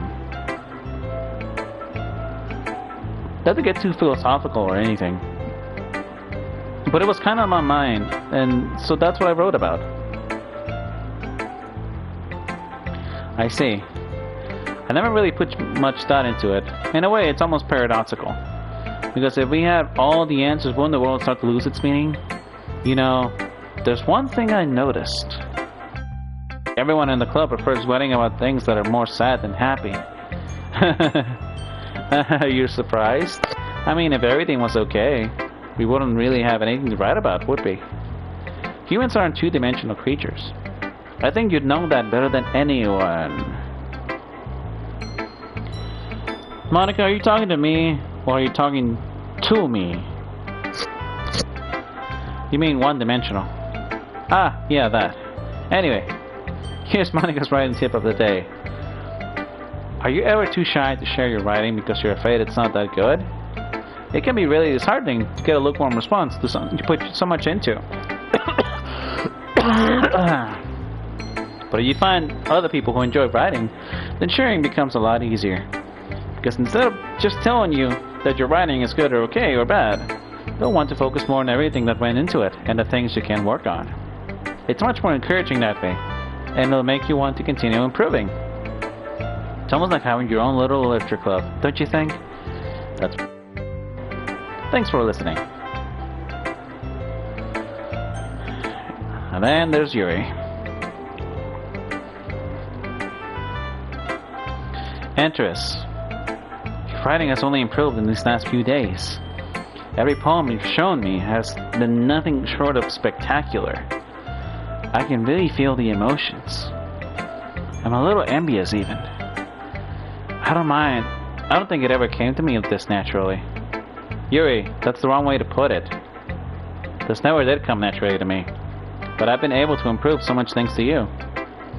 You're really the ensample I was chasing after. Is that so? Yuri gently smiles to herself. This feeling. I'm so glad I got the chance to share my writing. I never thought it would feel like this. I remember you mentioning that yesterday. I can't believe that you're so good at something and you never even shared it with anyone. It's kind of a shame. Maybe, but it's not like I really had. What do you mean? Well, Yuri smiles sadly. Oh, here comes the theme. Antares, during lunchtime, I eat by myself. Did you know that? It's a great time to find a quiet spot and do some reading. In fact, I always have some books with me. You could say I really enjoy reading. Oh, that's one way to put it anyway. But books are so full of amazing and inspiring people. People you want to fall in love with. Or people you would know would make a really good friend.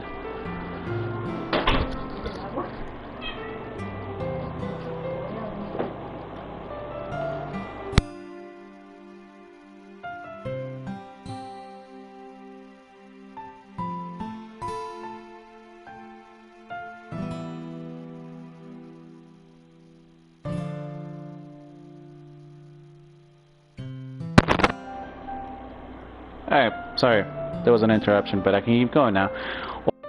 What would really make a good friend? Cheerful people would put a smile on your face. Or deep thinkers and problem solvers who discovered the mysteries of life. So when you look at it that way, I'm surrounded by friends every day. You know? And those friends don't laugh at me. They don't tease me for spacing out all the time. They don't make fun of my body type. And they don't hate me for acting like a know-it-all. People say that about you? I'm not a know-it-all, Antares. That's the opposite. I don't know anything. I don't know how to talk to people. I don't know how to make people see me as normal. I don't even know how to make myself happy. I have all these feelings. And all I can do is with them is read and write. But it wasn't until now that I started sharing it with you that I really understood what was missing all this time. But I haven't really done anything. No, that's wrong. Just being patient and respectful. That's really important to me. I know I'm a difficult person, Antares. I speak too slowly. I second guess myself all the time. Yes, you do. I read too deeply into things. Yes, you do.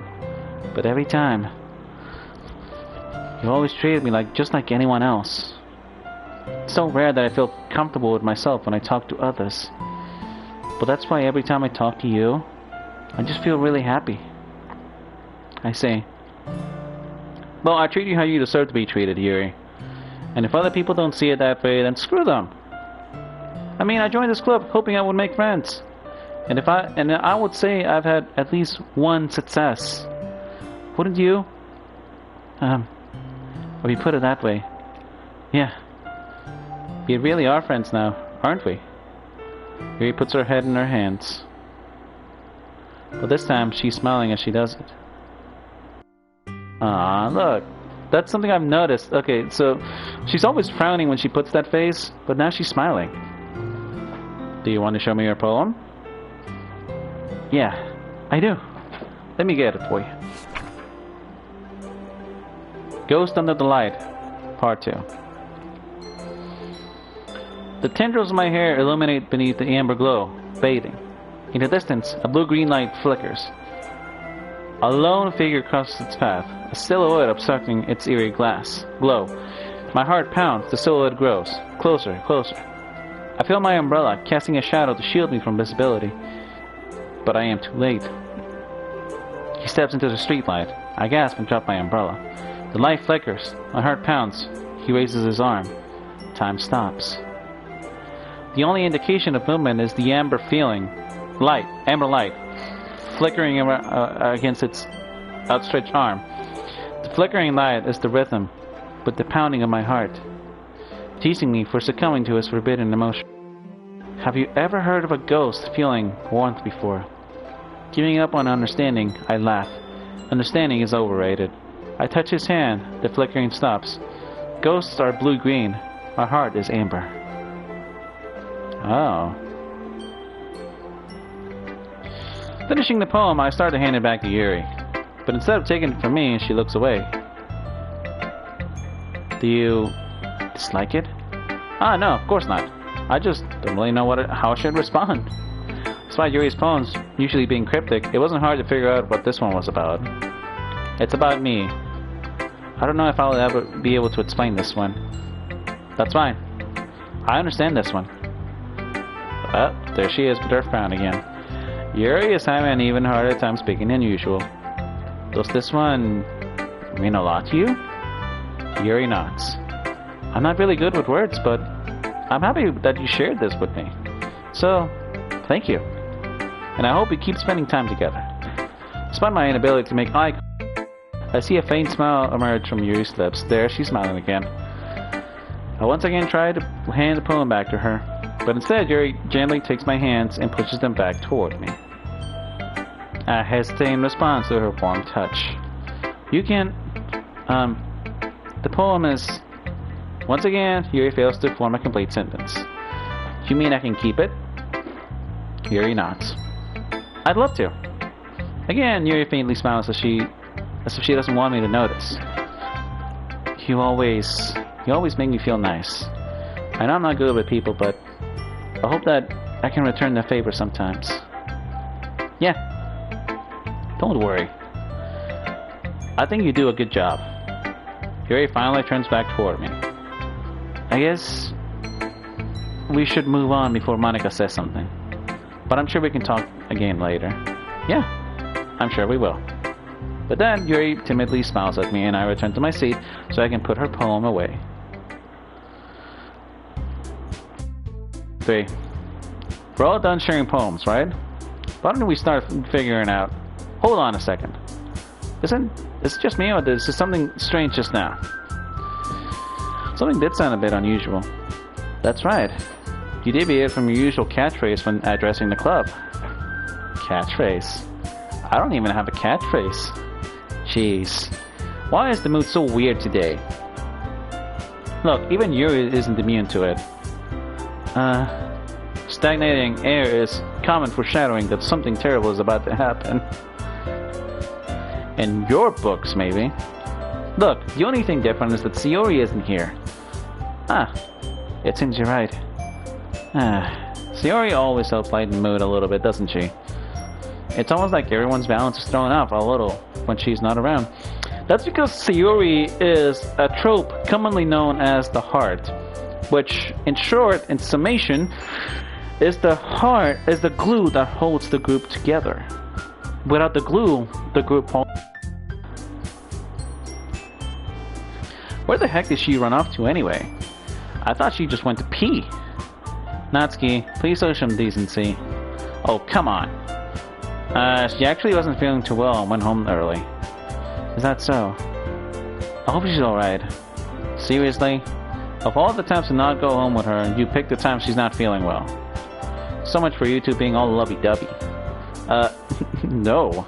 First of all, stop misunderstanding my friendship with Yuri. And second, she's kind of been avoiding me today, so I didn't want to force it. Oh? That curious expression coming from Yuri of all people? Calm down, guys. I talked to her earlier and everything is fine. What did she say? Anyway, you're not gonna tell me what she said? Anyway, we need to figure out the rest of the festival preparation, so let's decide what everyone will be doing this weekend. I already know what I'm doing. That's right. Natsuki will be making cupcakes. A lot of them, and different flavors. Can you handle that all by yourself, Natsuki? Challenge accepted. As for myself, I'm going to be printing and assembling all the poetry pamphlets. Yuri will be helping me design them. And as for Yuri, you can, guys, can you help me come up with something for Yuri? I'm useless. No, that's not it at all. That's not it at all. You're the most talented person here, you know? She took offense to that. Now Natsuki's pouting too. Jeez, even I can tell now. I guess I never gave Sayori enough credit, but I can tell things are even harder for you when she's not around. That may be the case. But if I can also be a leader on my own, then I won't grow as a person. That's true. So Yuri, you have beautiful handwriting, you know? So you should make some banners and decorations to help set the atmosphere. Atmosphere? I love atmosphere. Yuri's expression suddenly changes as she stares at her desk and focuses and starts nodding to herself. Your mind is already racing, I see. That's great. You'll be wonderful help, Yuri. But anyway, that just leaves you, Antares. The one who is truly useless. Don't say that. In fact, both Natsuki and Yuri have both some heavy tasks to handle. It would probably go a long way to give one of them a hand. You could always help me out as well. I would really appreciative of that. Is Monica suggesting I spend a weekend with one of my club members? Oh no, are they going to respond to such a suggestion like that? I suppose I wouldn't mind a bit of help. Though, even if you don't know how to bake, there's always some dirty work I could give to you. It's not like Monica's going to give me a choice, and you shouldn't be sitting on your butt anyway. Natsuki tries to mumble a bunch of excuses like that. Great call, Natsuki. You mentioned that you like to handle the baking on your own. Andrews may not like to be around you if you only make him out to be a nuisance. So therefore, he may be more suited to assisting with the decorations. Hold on, I never said that. How hard could it be to make a few decorations anyway? Sounds more like you're just making excuses for interest too. What are you saying? It will be extremely meticulous work. And baking isn't? Just what do you think? Guys, let's settle down for a moment. In the end, I think it's up to Antares to decide how he'd like to contribute. Besides, he hasn't really gotten the chance to spend any time with me yet, you know. So I'm sure he's interested in... You literally just said. I'm surprised as well. Sorry, I was just saying though. Jeez. Can we just settle this already? Yeah. Antares? Right? You're okay with this, right? In the end, it's up to you. Of course. Very well. In that case, everyone looks straight at me. But of course, I'm going to go with...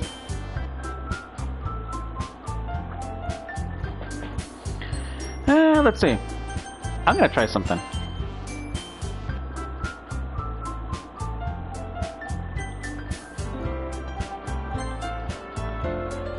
Here we go.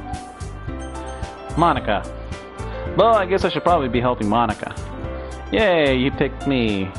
Hold on 1 second. Yeah, Monica, you're the one who needs the least help out of all of us. But I agree with Natsuki. Not only is your work already most suitable for one person, but you already have Sayori as well. But Antares was the one who... that doesn't matter. You were the one who scared him into picking you in the first place. You're the club... You're supposed to make responsible decisions for the club. Monica, you shouldn't let your ulterior motives interfere with this decision. What kind of ulterior motives do you have? You want to spend time alone with me? Well, at least you're more honest about it than these two.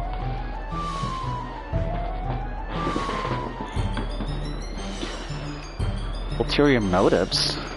What are you saying, Yuri? In fact, it sounds like you guys are the ones with ulterior motives. Excuse me? Otherwise, this wouldn't have been made into such a big deal in the first place. That's completely false, Monica. Yeah, we have a lot of work to do, you know? We won't do as good of a job if you make us work alone. Maybe that's true. Think of the club, Monica. If we want our event to succeed, then we need to appropriately distribute our resources. So are you going to do the right thing, President? Okay, I get it. It's time for interest to help one of you two. So, I guess that's what we'll do. Do you have a preference, Antares? Alright, so we're gonna load.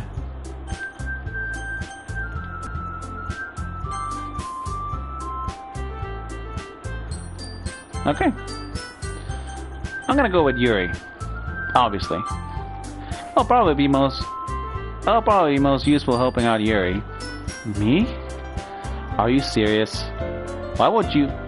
Natsuki, I can already tell you're about to say something you mean. No. I was just saying.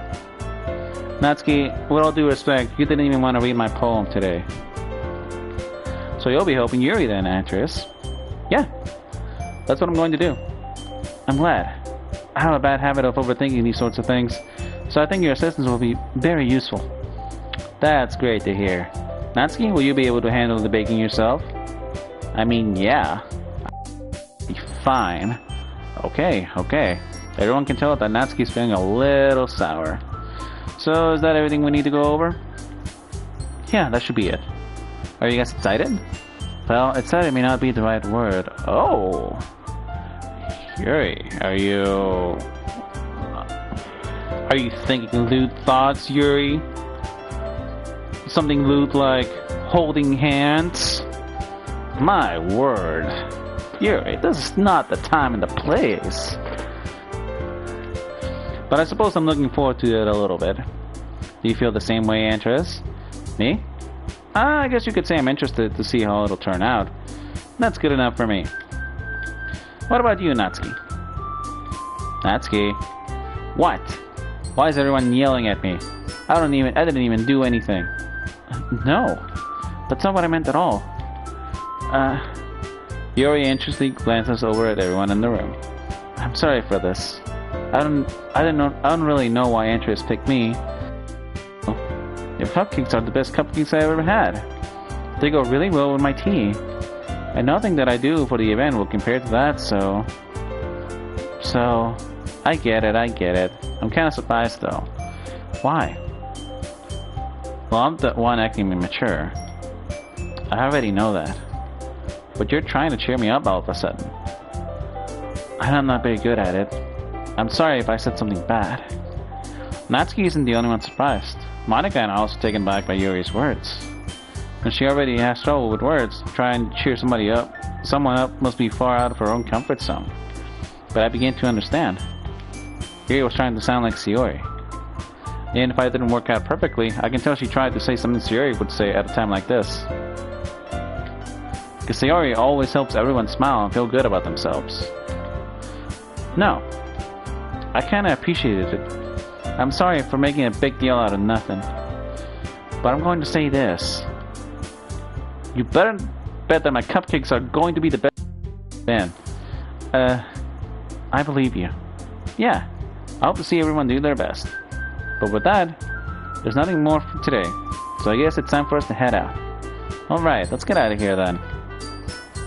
Everyone packs up their things. I start to follow Monica and Natsuki out of the door as they chat between each other. I turn around. Turn around. Sorry. I realized that I don't have any way of contacting you this weekend.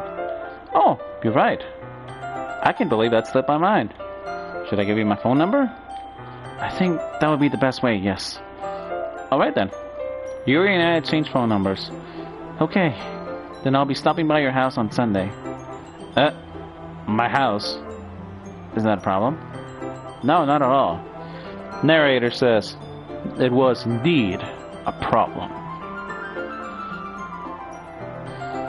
I just thought that I would be the one going to your house since I'm the one helping you.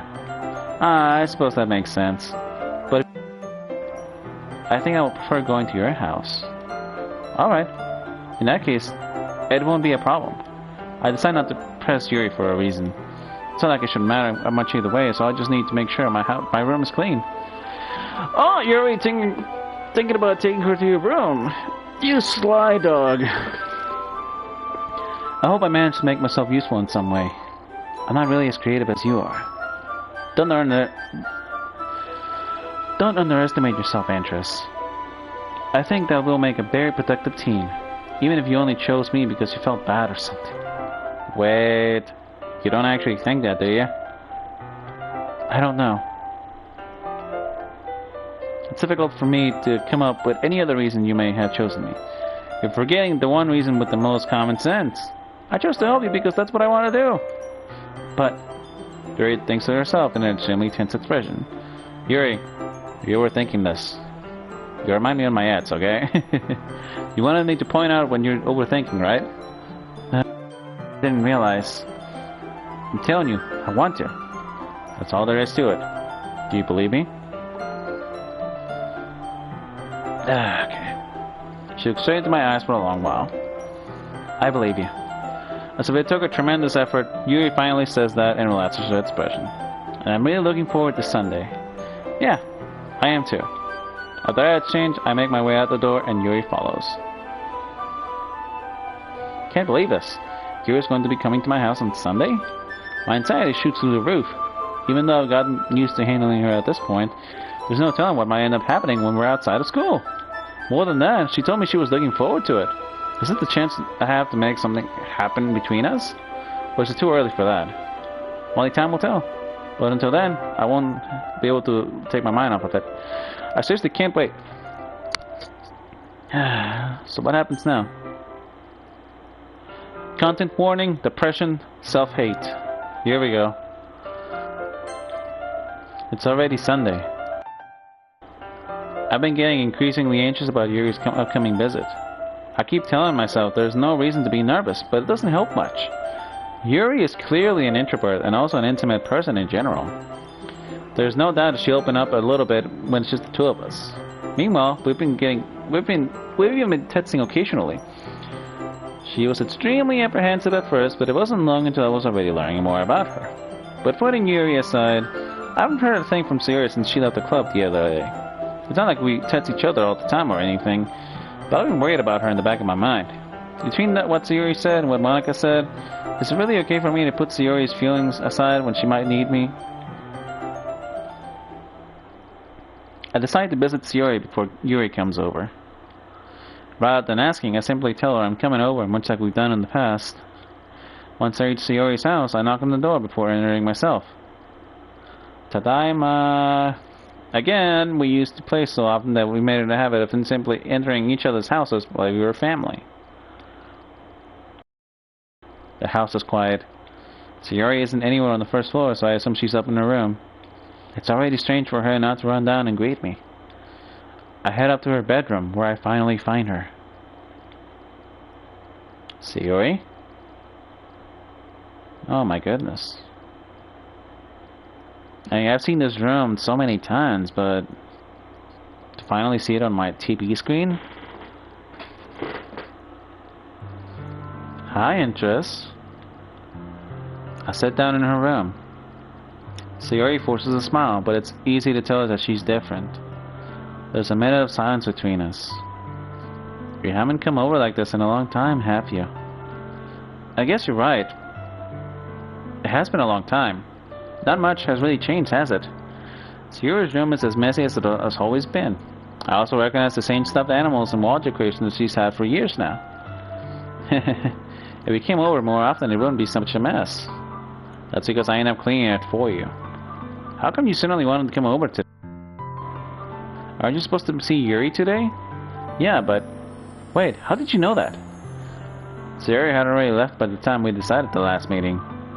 Monica told me. It's only natural for her to keep me informed about what the festival preparations, right?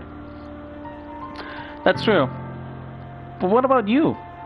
Aren't you going to be helping Monica today? Of course. But I'm just helping her online. We didn't plan to meet up or anything. Ah, so just me and Yuri then. Yep. There's more silence between us. Oh, wow, the theme. Sayori stares at it in a random direction. Everything about her behavior is really uncharacteristic. I finally get to the point. I just wanted to see how you were doing. After you left on Friday. When something's wrong, you can't hide it from me. I know you too well. So, Sayori smiles, shaking her head. That's no good, Antares. Huh? Why can't you just be like it's always been? This is all my fault. If I didn't get so weak to express my feelings, if I didn't make that stupid mistake, then you wouldn't have been worried about me at all. You wouldn't have come here. Sayori, you wouldn't have even been thinking about me right now. But this is just my punishment, isn't it? I'm getting punished for being so selfish. I think that's why the world decided to have you come over today. It just wants to torture me. Sayori. I grabbed Sayori by the shoulders. What on earth are you saying? Are you listening to yourself right now? I know something happened to you. There's no other explanation for you to be like this. So tell me already. Until I know, I won't be able to stop thinking about it. Yuri gives me an empty smile. You really put me in a trap, Antares. But you're wrong. Nothing happened to me. I've always been like this. You're just seeing it for the first time. Seeing what? What are you talking about, Sayori? You're really just going to make me say it, aren't you, Antares? I guess I have no choice this time. The thing is, I've had really bad depression my whole life. Aww. Kitty, you want to get close to us? Did you know that? Why do you think I'm late to school every day? Because most days I can't even find a reason to get out of bed. What reason is there to do anything when I fully know how worthless I am? Why go to school? Why eat? Why make friends? Why make other people put their energy and caring to waste by having them spend it on me? That's what it feels like. That's why I really want to make everybody happy. Without anyone worrying about me. I'm in shock. I can't even figure out how to respond. How is it possible that Sayori kept this aside from me? Kept this from me the entire time that I've known her? You want so badly for me to just not think about her? Why, Sayori? Huh? Why is it that you never told me about this? It almost feels like I've been betrayed as your close friend. Because if I knew, I would have done everything I could to support you. Even if there's so much that I could do, I would have tried a little bit harder to make every day a little better for you. That's why I'm your friend. All you had to do was tell me. You don't understand at all, Antares. Why do you think I didn't tell you? Because if I told you, then you would have had to waste the effort caring about me instead of doing important things. This is how depression feels like, people. This is how it does feel. You feel worthless, and when people take the time to care about you, it feels like they're just wasting their time. Especially when you've been raised to not depend on anybody, it feels extra hard. I don't want to be cared about. It's bittersweet when people prefer to care about me. Sometimes, but also feels like a bat being swung against my head. That's why I wanted so badly for you to make friends with everyone else. Helping everyone be happy together is the best thing for me. But then I discovered something else too. Seeing you make friends and get close up with everyone in the club, it feels like a spear going through my heart. So that's why. That's why I decided the world just wants to torture me. Every path leads to nothing but hurt. You're right that I don't understand. I don't understand your feelings at all, Yuri. But I don't need to understand. Whatever it takes for me to help you stop hurting, that's what I'll do. No, Antares. There's nothing. Nothing at all. The only thing that could have helped is if everything could be like it always was. But I was selfish. I finally showed you what a horrible person I am. Tears streaked down Sayori's face. I made you join the literature club because I was selfish. And I was hurting in a way that I couldn't understand. And now you came here and I made you hurt too. I'm just weak and selfish. Sayori. That's all I am. That's why I'm going to accept these punishments. Because I deserved every last one. Without thinking, I once grabbed Sayori's shoulders. This time I pulled her into a tight embrace. Antares. Sayori. I don't care if you feel selfish. I'm really happy that you convinced me to join the club. Seeing you every day makes it worthwhile enough. If I make friends with everyone else, then that's just a bonus. But please never underestimate how much I care about you. I wouldn't have it any other way. Antares. Sayori isn't hugging me back. Despite my arms being wrapped around her, Sayori's arms remain at her sides. She starts sobbing against my ear. No, don't do this to me. Please don't do this. Antares. Hi. You know, with the room being dark and she saying, don't do this to me, this really puts the scene in a different context, so I really hope nobody joins right at this point.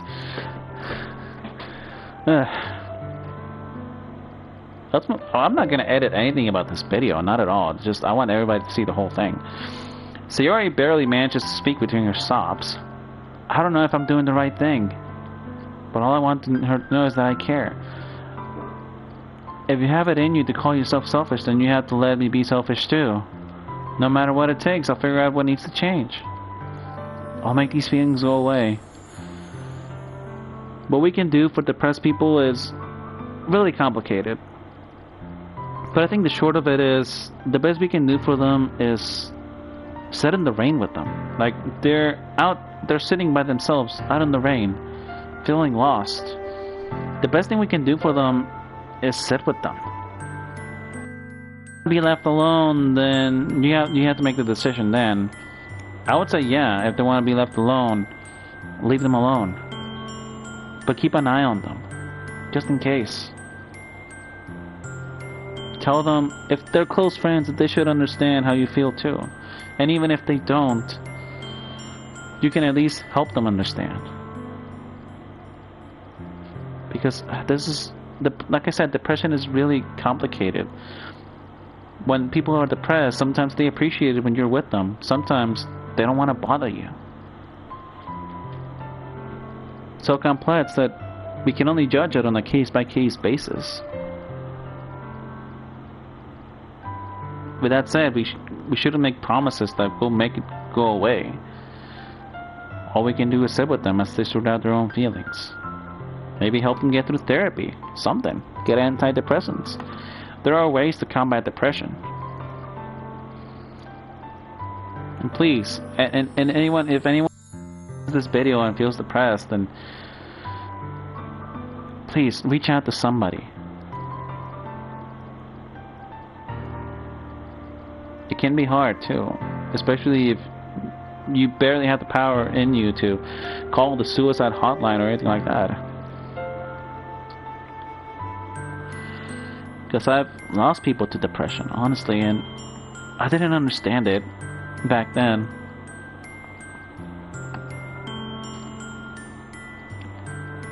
but it can be really hard.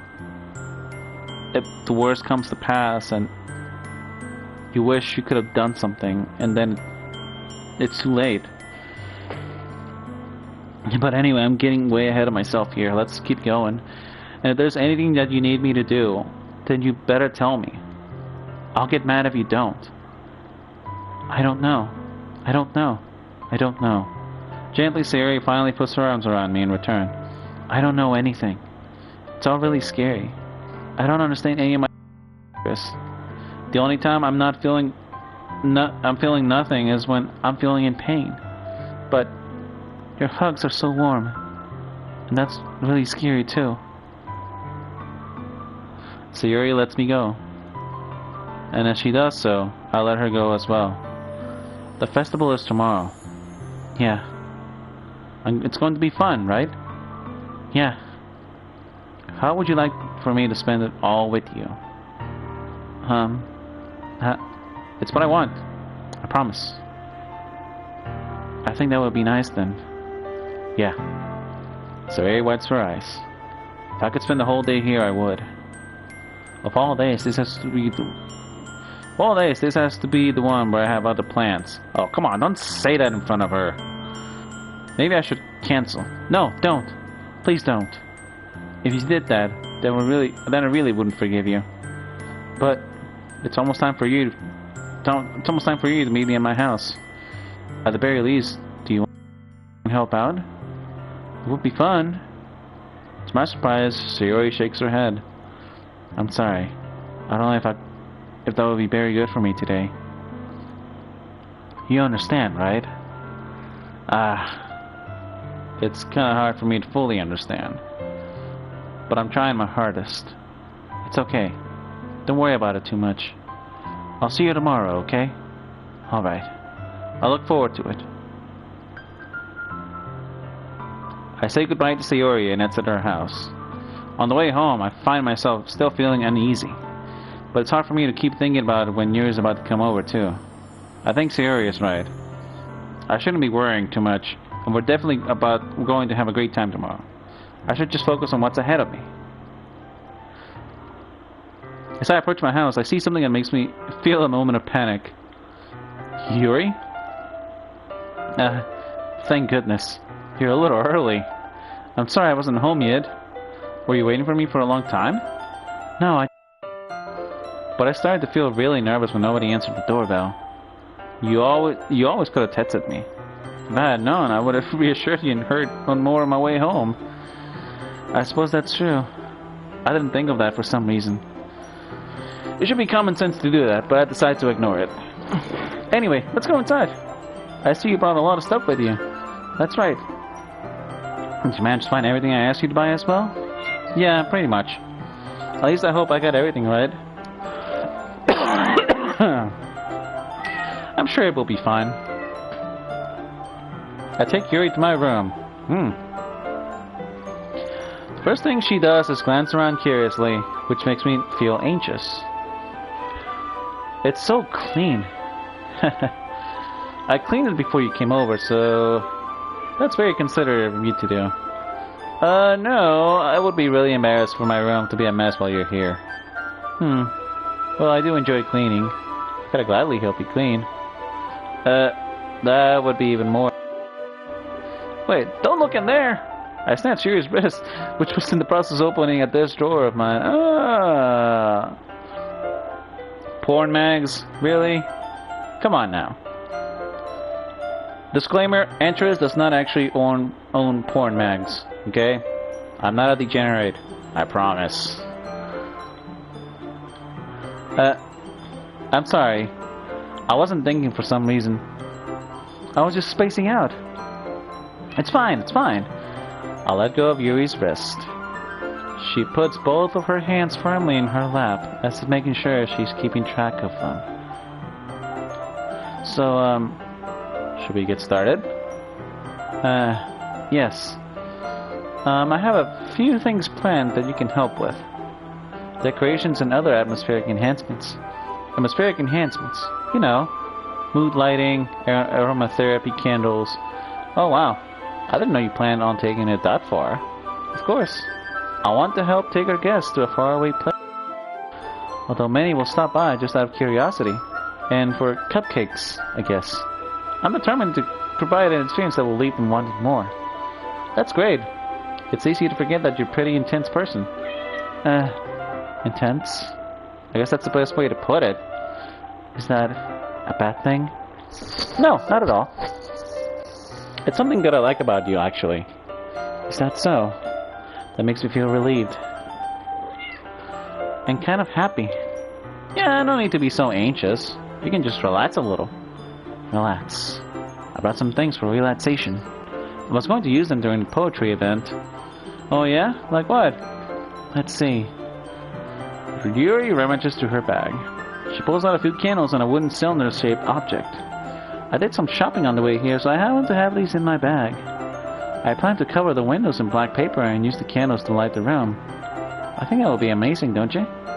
Yeah, that would be really neat. What's that wooden thing, though? Oh, this? It's a diffuser for essential oils.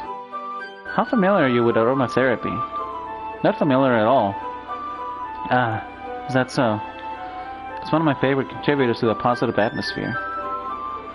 Depending on the oils or herbs you chose, you can always change the mood of the air itself. You can even feel it permeate through your body. Relaxation, positive energy, romance, reflection. It's almost like magic.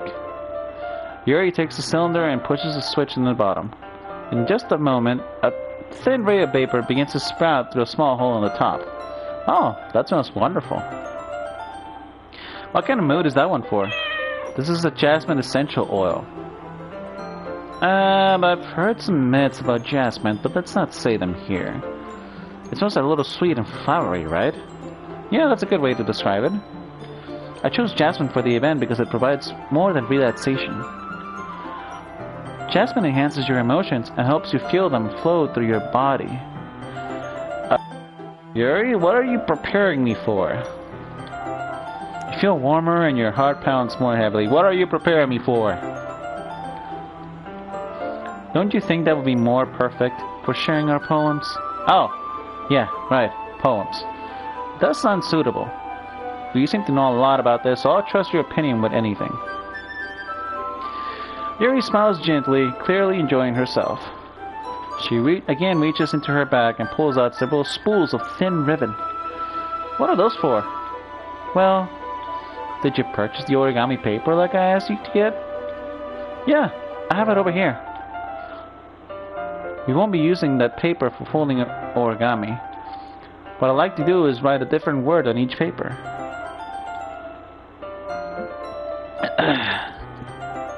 We'll need about 100 of them. Oh yeah? What will those be used for? Well, I'm going to cut pieces of ribbon to hang in the doorway of the classroom. Then we can fasten the paper under the ribbons to create a doorway curtain. Wouldn't that be beautiful? It would also catch the eye of those passing by the room. It may attract some to peek inside. That's really creative. I had no idea you'd be so good at this, Yuri. Is that so? Well, I suppose I do get a little intense, as you put it. Uh-huh. Yuri giggles with red cheeks. Is it just me or is she more relaxed when it's just the two of us? Well, maybe it's the excitement she feels for sharing something that she enjoys. Here's a marker, Antares. You can write any characters you want. Oh, okay. So, I have a half-orc barbarian I want to write on a piece of paper. Then I also have like a human artificer that I want to introduce you to. I also want to write down. Wait, am I out of marker already? No, hang on. I think I got one more in me. Let's see. So this other character. What was his name? Like Cleric Grumbar, the dwarven cleric of Moradin. I might bore you with this. I'll help you once I finish cutting the ribbons. Ah, alright. Sitting on the floor together, the two of us get to work. I carefully draw a different character on each paper, doing my best to manage my bad handwriting. Yuri unravels a long strand of red ribbon to her desired length. Then she reaches into her bag once more and pulls out a pocket knife. The knife is strangely beautiful. The silver handle has an intricate pattern of waves etched into it. The blade itself is gently tinted blue. Okay, so a blue tinted blade with a silver handle. That's wavy, huh? Leviathan, Leviathan. It's blue, it's wavy. It reminds me of the sea. That's why I sing Leviathan. That's no ordinary pocket knife. Looks really fancy. Well, embarrassed, Yuri looks away. What? You're going to think it's weird. Yuri, whatever it is, I have no reason to judge. Yeah, you almost got through his porn mags. Yeah, I don't buy porn mags. This guy does, okay? So, to each their own, you know? If you promise you won't be weirded out. Yeah, I promise. Alright. The thing is, I'm kinda into knives. They're just so pretty. I can't help it. I don't know what it is. The combination of craftsmanship and feeling of danger, maybe. What am I saying? Please don't think I'm weird for this. You're laughing at me. No, I'm not laughing at you. It's just funny how nervous you get about sharing. It's an interesting thing to be into, I guess. But I think it kind of suits you. Suits me? Yeah, it's kind of intense. Besides, it's a really cool looking knife. I can't deny that. It is, isn't it? Yuri relaxes her expression once again. Would you like to hold it? Sure, I'll check it out. Yuri carefully hands me the knife with the handle facing me.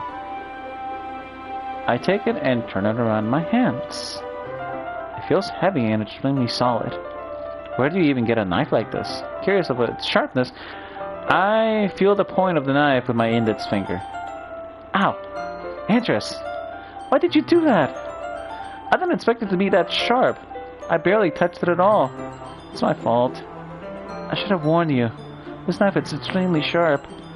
I can't cut through skin like it's paper. How would you know that? Oh no.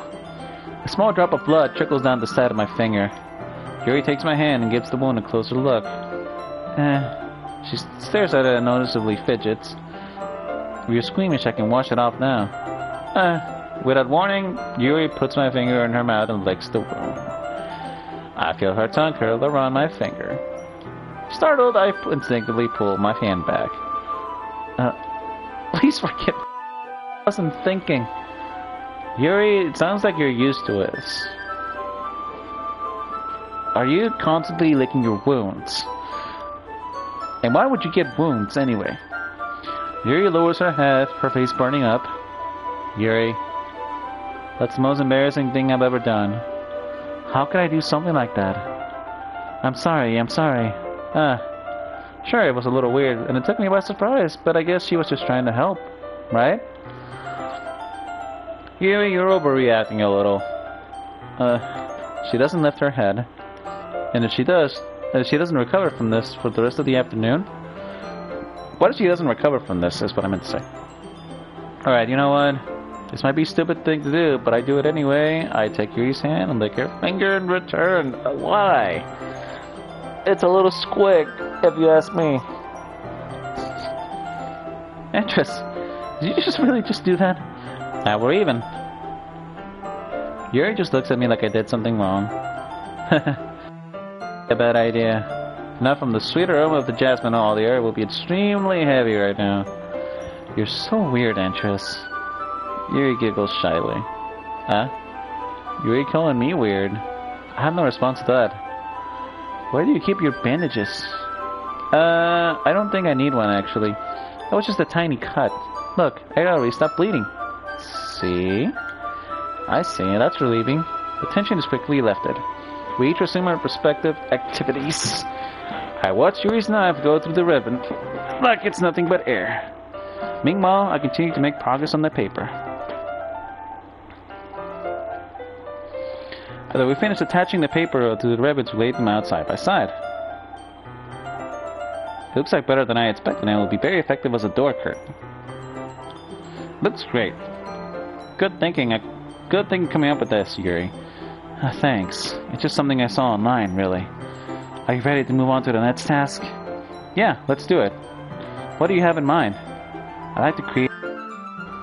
That's why I asked you to buy the paint tablets. Ah, that's right. One of the items Yuri had asked me was to buy a kit of watercolor paint tablets. We'll need about 6 cups of water to put each on the tablets in. Do you mind fetching those for us? Of course not. 6 cups of water. I'll be right back in a minute. I'll be back in just a minute. Okay, thank you. If you fill the cups too much, it'll be too diluted. Taking Yuri's advice, I decided to use the small plastic cups rather than full-size glasses. I put them on a plate to catch any paint that drips, then bring it back to my room. Yuri? Yes? I come in to see Yuri quickly unrolling her sleeve, pulling it back over her arm. Nothing. Your face is a little red. It's still hot in here or anything? Yeah, you can always take off your sweater. No, not at all. There's nothing wrong, so let's mix the paint. Yuri dismisses me and takes it upon herself to unwrap the tablets, dropping them into the cups. So, I thought we would do something simple and that would look very nice. I like to paint a gradient across the banner, starting with the colors of a sunrise, then daytime, then sunset and nighttime. Once it dries, it'll be an inspirational quote across the banner. You can hang it on the wall behind the podium at the front of the classroom. Ah, neat. What are you going to write? Well, it'll be more fun to surprise you. Yuri smiles at me. If you say so. Rolling out the banner, Yuri and I kneel on opposite sides so we don't get in the way of each other. Yuri uses a brush and adds a few dots of different colors across the banner to serve as a color guide when we paint. It kind of reminds me of elementary school. Painting on a banner with watercolors feels like the art class project we had back then. It's relaxing. I'm sorry if this feels too childish. No, I didn't mean that at all. It's kind of fun, you know? Yeah, it's fun. I'm glad you feel it. Yuri stops painting for a moment, thinking to herself. For me, I don't need to go out and do crazy things to have fun. In fact, I usually don't even want to. I just like when I can spend time with one other person. Even if it's something simple like reading, it doesn't even matter if we don't talk much. Just having a friend next to me makes things feel a little bit nicer. I think that's all it takes for me to be happy. Is that so? Even if Yuri and I are quite different, I can understand where she's coming from. I feel that way about things like anime and games, where simply sharing the experience with someone can make me happy. I think I feel the same way. Yuri smiles gently. I knew you'd understand. Yuri leans over the banner to grab an unused paintbrush, but I move at the same time, causing my head to bump into hers. Sorry. Yuri reels back, and I quickly lift my hands in surprise. Are you hurt? No, I'm not hurt. It just startled me, that's all. Sorry, I should have asked you to get it for me. It's not your fault. Your face. There are some droplets of paint on Yuri's face and neck. Is there something on my face? Yeah, I accidentally got paint on you. Sorry, it's totally my fault. I'll get a towel right away. I rush out and get a small towel, then dampen it with hot water. I return to my room and kneel back down in front of her. Oh. Here. I pat down Yuri's face and neck with a towel. Is something wrong? It's hot, I just didn't expect it. Sorry. I didn't want to use cold water. Having finished, I start to retract my hand. But Yuri suddenly holds my wrist. Wait. Huh? Just for a little longer. Feels really nice. I keep my hand against Yuri's neck. She looks into my eyes. And it's an intense expression that I recognize from when she reads her books. It's in a daze, enveloped by her own thoughts. She breathes gently, half through slightly parted lips. What is happening? Is this the aroma of jasmine oil giving me this dizzy feeling? Yuri's gentle fingers wrapped around my wrist, sending a tingling sensation through my arm. Suddenly her face seemed to be much closer to mine than it was just a moment ago. Yuri slowly pulls away. Sorry, I've been feeling a little lightheaded today. I didn't mean to space out. It's fine. The moment is over as soon as it began. Yuri picks up her brush again, but her movements seem clumsier, like she's unable to focus. I remained silent, forced to ignore the event that just transpired. I hesitantly retrieved my own paintbrush and continued following Yuri's example. That should do it. I finished filling the night sky with white dots that look like stars. Looking at the banner as a whole, it's very pretty natural looking. I think it came out better than I expected. I'm really happy with the results. Yeah, me too. Are you going to add the lettering now? Not yet. It needs to dry first. That's true, but won't that take a while? Well, perhaps it would be best to leave it here, than have you bring it in the morning. I can do the lettering in the classroom before our event starts. Is that okay? That's totally fine. Wonderful. In that case, I don't think there's anything more for us to do here. Phew. You say it like you're glad it's over. Was I wrong to assume that you were at least enjoying yourself a little bit? Oh no, it's not that. I'm just glad that we managed to get everything done. I see. I am too. I was a little concerned about time. I need to start making dinners. Oh, you can cook? Ah, so you don't have any time left? I was secretly hoping we could have extra time after finishing the work. Well, Yuri thinks to herself, I think it will be too irresponsible for me to wait much longer. I'm sorry. There will be more time as well. It's probably my fault. Sorry for being such a slow worker. No, it's not your fault at all. And the important thing is that we got everything done, right? Yeah. So, I shouldn't be disappointed or anything. Gathering all her things, Yuri seems to be a little downcast. I understand why.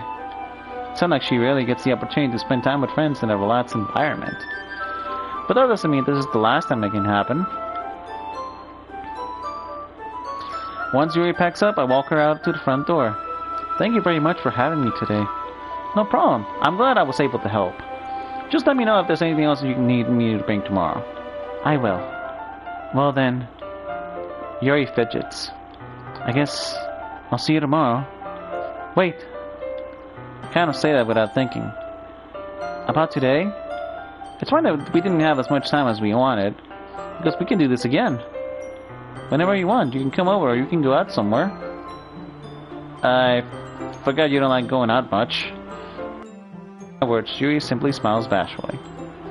Anyway, you know what I'm trying to say, so you're very thoughtful, Antares. Yuri takes a step closer to me, then briefly squeezes my hand. Oh my goodness. I kind of feel like that. I kind of like that about you. Well, how am I supposed to respond to that? But I don't even get a chance to, as Yuri suddenly pulls back. Yuri? Huh? Hi, Antares. Yuri. Just now we weren't... It's okay, Antares. I just stopped by to say hi. Well, it's nice to see you. I'm sorry, but I'm already on my way to leave. Oh, really? That's too bad. I'm sorry. We'll all be together at the festival tomorrow, so that's fine, right? Of course. So Yuri beams. Yeah, so I'll see you tomorrow. Clearly embarrassed, Yuri hurries off. Yuri waves goodbye after her. So Yuri, thought you didn't want to come over today. Well, I tried staying in my room, but my imagination was being really mean to me. So I had to come over here and see it for myself. See what? What are you talking about? What are you talking about? You know, how much fun you were having with Yuri, and how close you got to her. It makes sense. It makes me really happy that you made such good friends. That's all that matters to me. Tears start to fall down Yuri's face. That's all that matters to me. Why am I feeling this way, Antares? I'm supposed to be happy for you. Why does it feel like my head is splitting in half It hurts so much. Everything hurts so much. This would be so much better if I could just disappear. Sayori, don't say that. It's true, Antares. If I wasn't here, then you wouldn't have to waste your sympathy on me. You wouldn't have to put up with me being so selfish. It was right. I should just... Monica?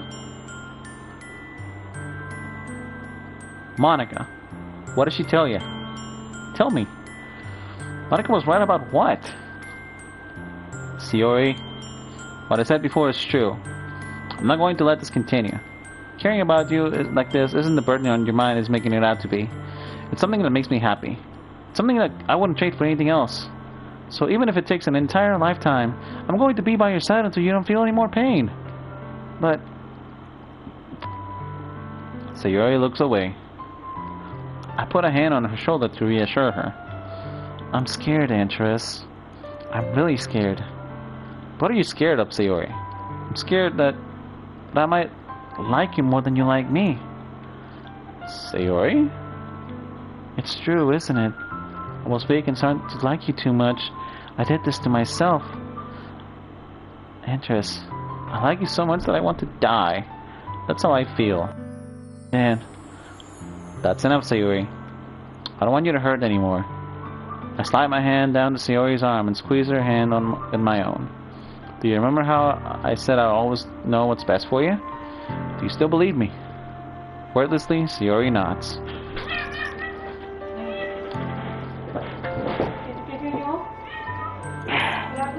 Espérame. One sec.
Alright everybody, sorry.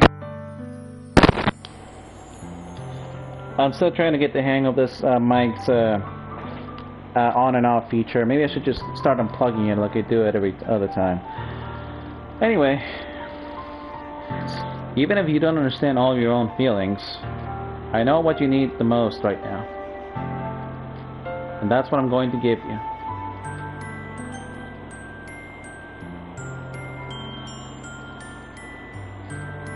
Sayori,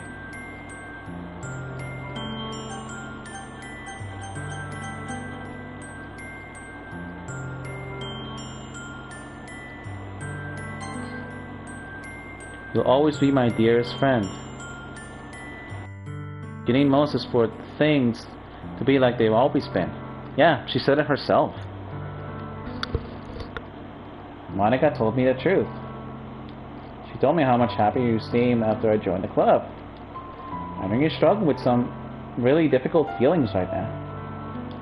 But please trust me that I know what's best and what will make you happy in the end. I promise I'll help get things back to the way they were. I see. Sayori forces a smile through an incredibly pained expression. This wasn't the right thing to say, but it was the right option for this route. Is this what it feels like to get stabbed in the chest? I should write a poem about this. Sayori, it's okay. It's just my punishment, remember? For being so selfish. So please don't worry about these stupid feelings. I know you're right. I know this whole time that there's no happiness down that path. That's why I came here, just so I could get the answer I needed to hear. And the other thing, you're also right that I just want to go back to the way it was. I realize that now. You really do know me better than anyone else, Antares. I don't know, I think she's lying to me. I'll trust you with anything. Anything at all. So Yuri's smile finally breaks. All of a sudden, she turns around and drops to her knees. I'm not gonna say that. Clutching her head with both hands, she screams as loudly as she can. I'm so shocked that I don't even know how to react. She's still smiling. Or is she? So Yuri looks over her shoulder and flashes me one more weak smile before turning off. So Yuri! I'm left helplessly standing in front of my house. Why am I feeling so terrible about this? There's nothing more that I could have done. You're right. Yeah, there's nothing more that we could have done, but you've also given her... Okay. Something I want to point out that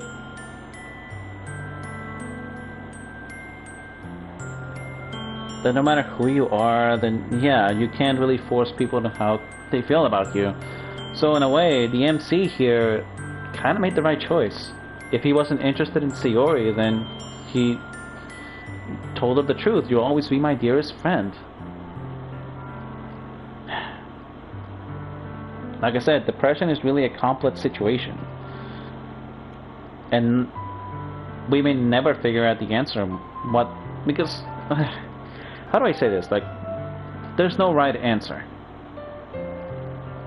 There's plenty of wrong ones, and there's no right. At least not from the start.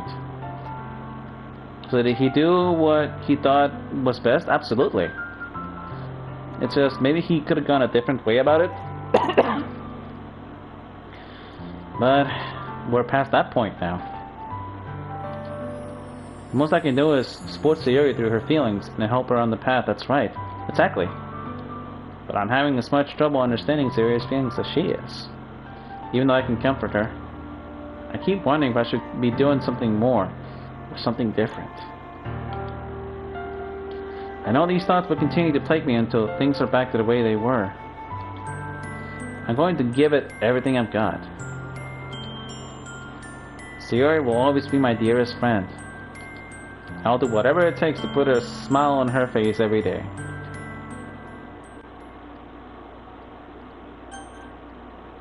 Content warning: suicide. It's the day of the festival. Of all days, I expected this to be the one where I'd be walking with Yuri. But Yuri isn't answering her phone. I considered going to her house to wake her up, but I decided that's a little too much. Meanwhile, the preparations for the event should be nearly complete. The banner Yuri and I painted is dry, and I gently rolled it up to take it with me. She sent me a pleasant text reminding me not to forget anything, and I reassured her.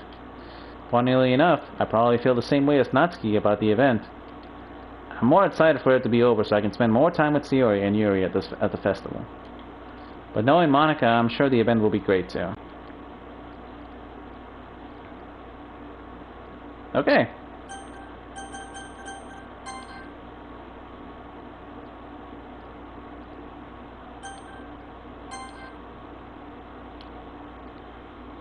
Alright folks, that's a wrap. 4 hours. This stream lasted exactly 4 hours because we started at around the 10-minute mark when the stream started, and we're at 4 hours and barely reaching 10 minutes right now. Okay, so we finished the Yuri route. It took us this long to finish the Yuri route. Okay, and I'm kind of glad I started on this. And I'm kind of glad that I didn't do all 3 routes tonight, because there was going to be absolutely no time at all. So I think I'm going to mess with the settings a little bit.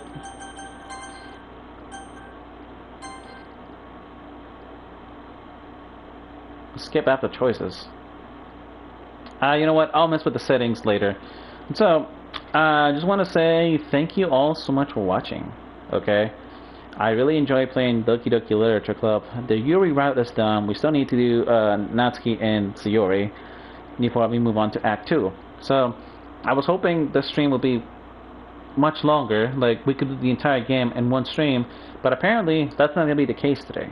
So, like I said, thank you all for watching. Hopefully I can get another stream soon. I'll see you next time, okay? Thank you for joining me in this journey, and next time we'll do the Natsuki route, and hopefully Sayori too. If I learn how to skip text, then yeah, we'll just get to the Natsuki parts. So anyway, have a good one, everybody.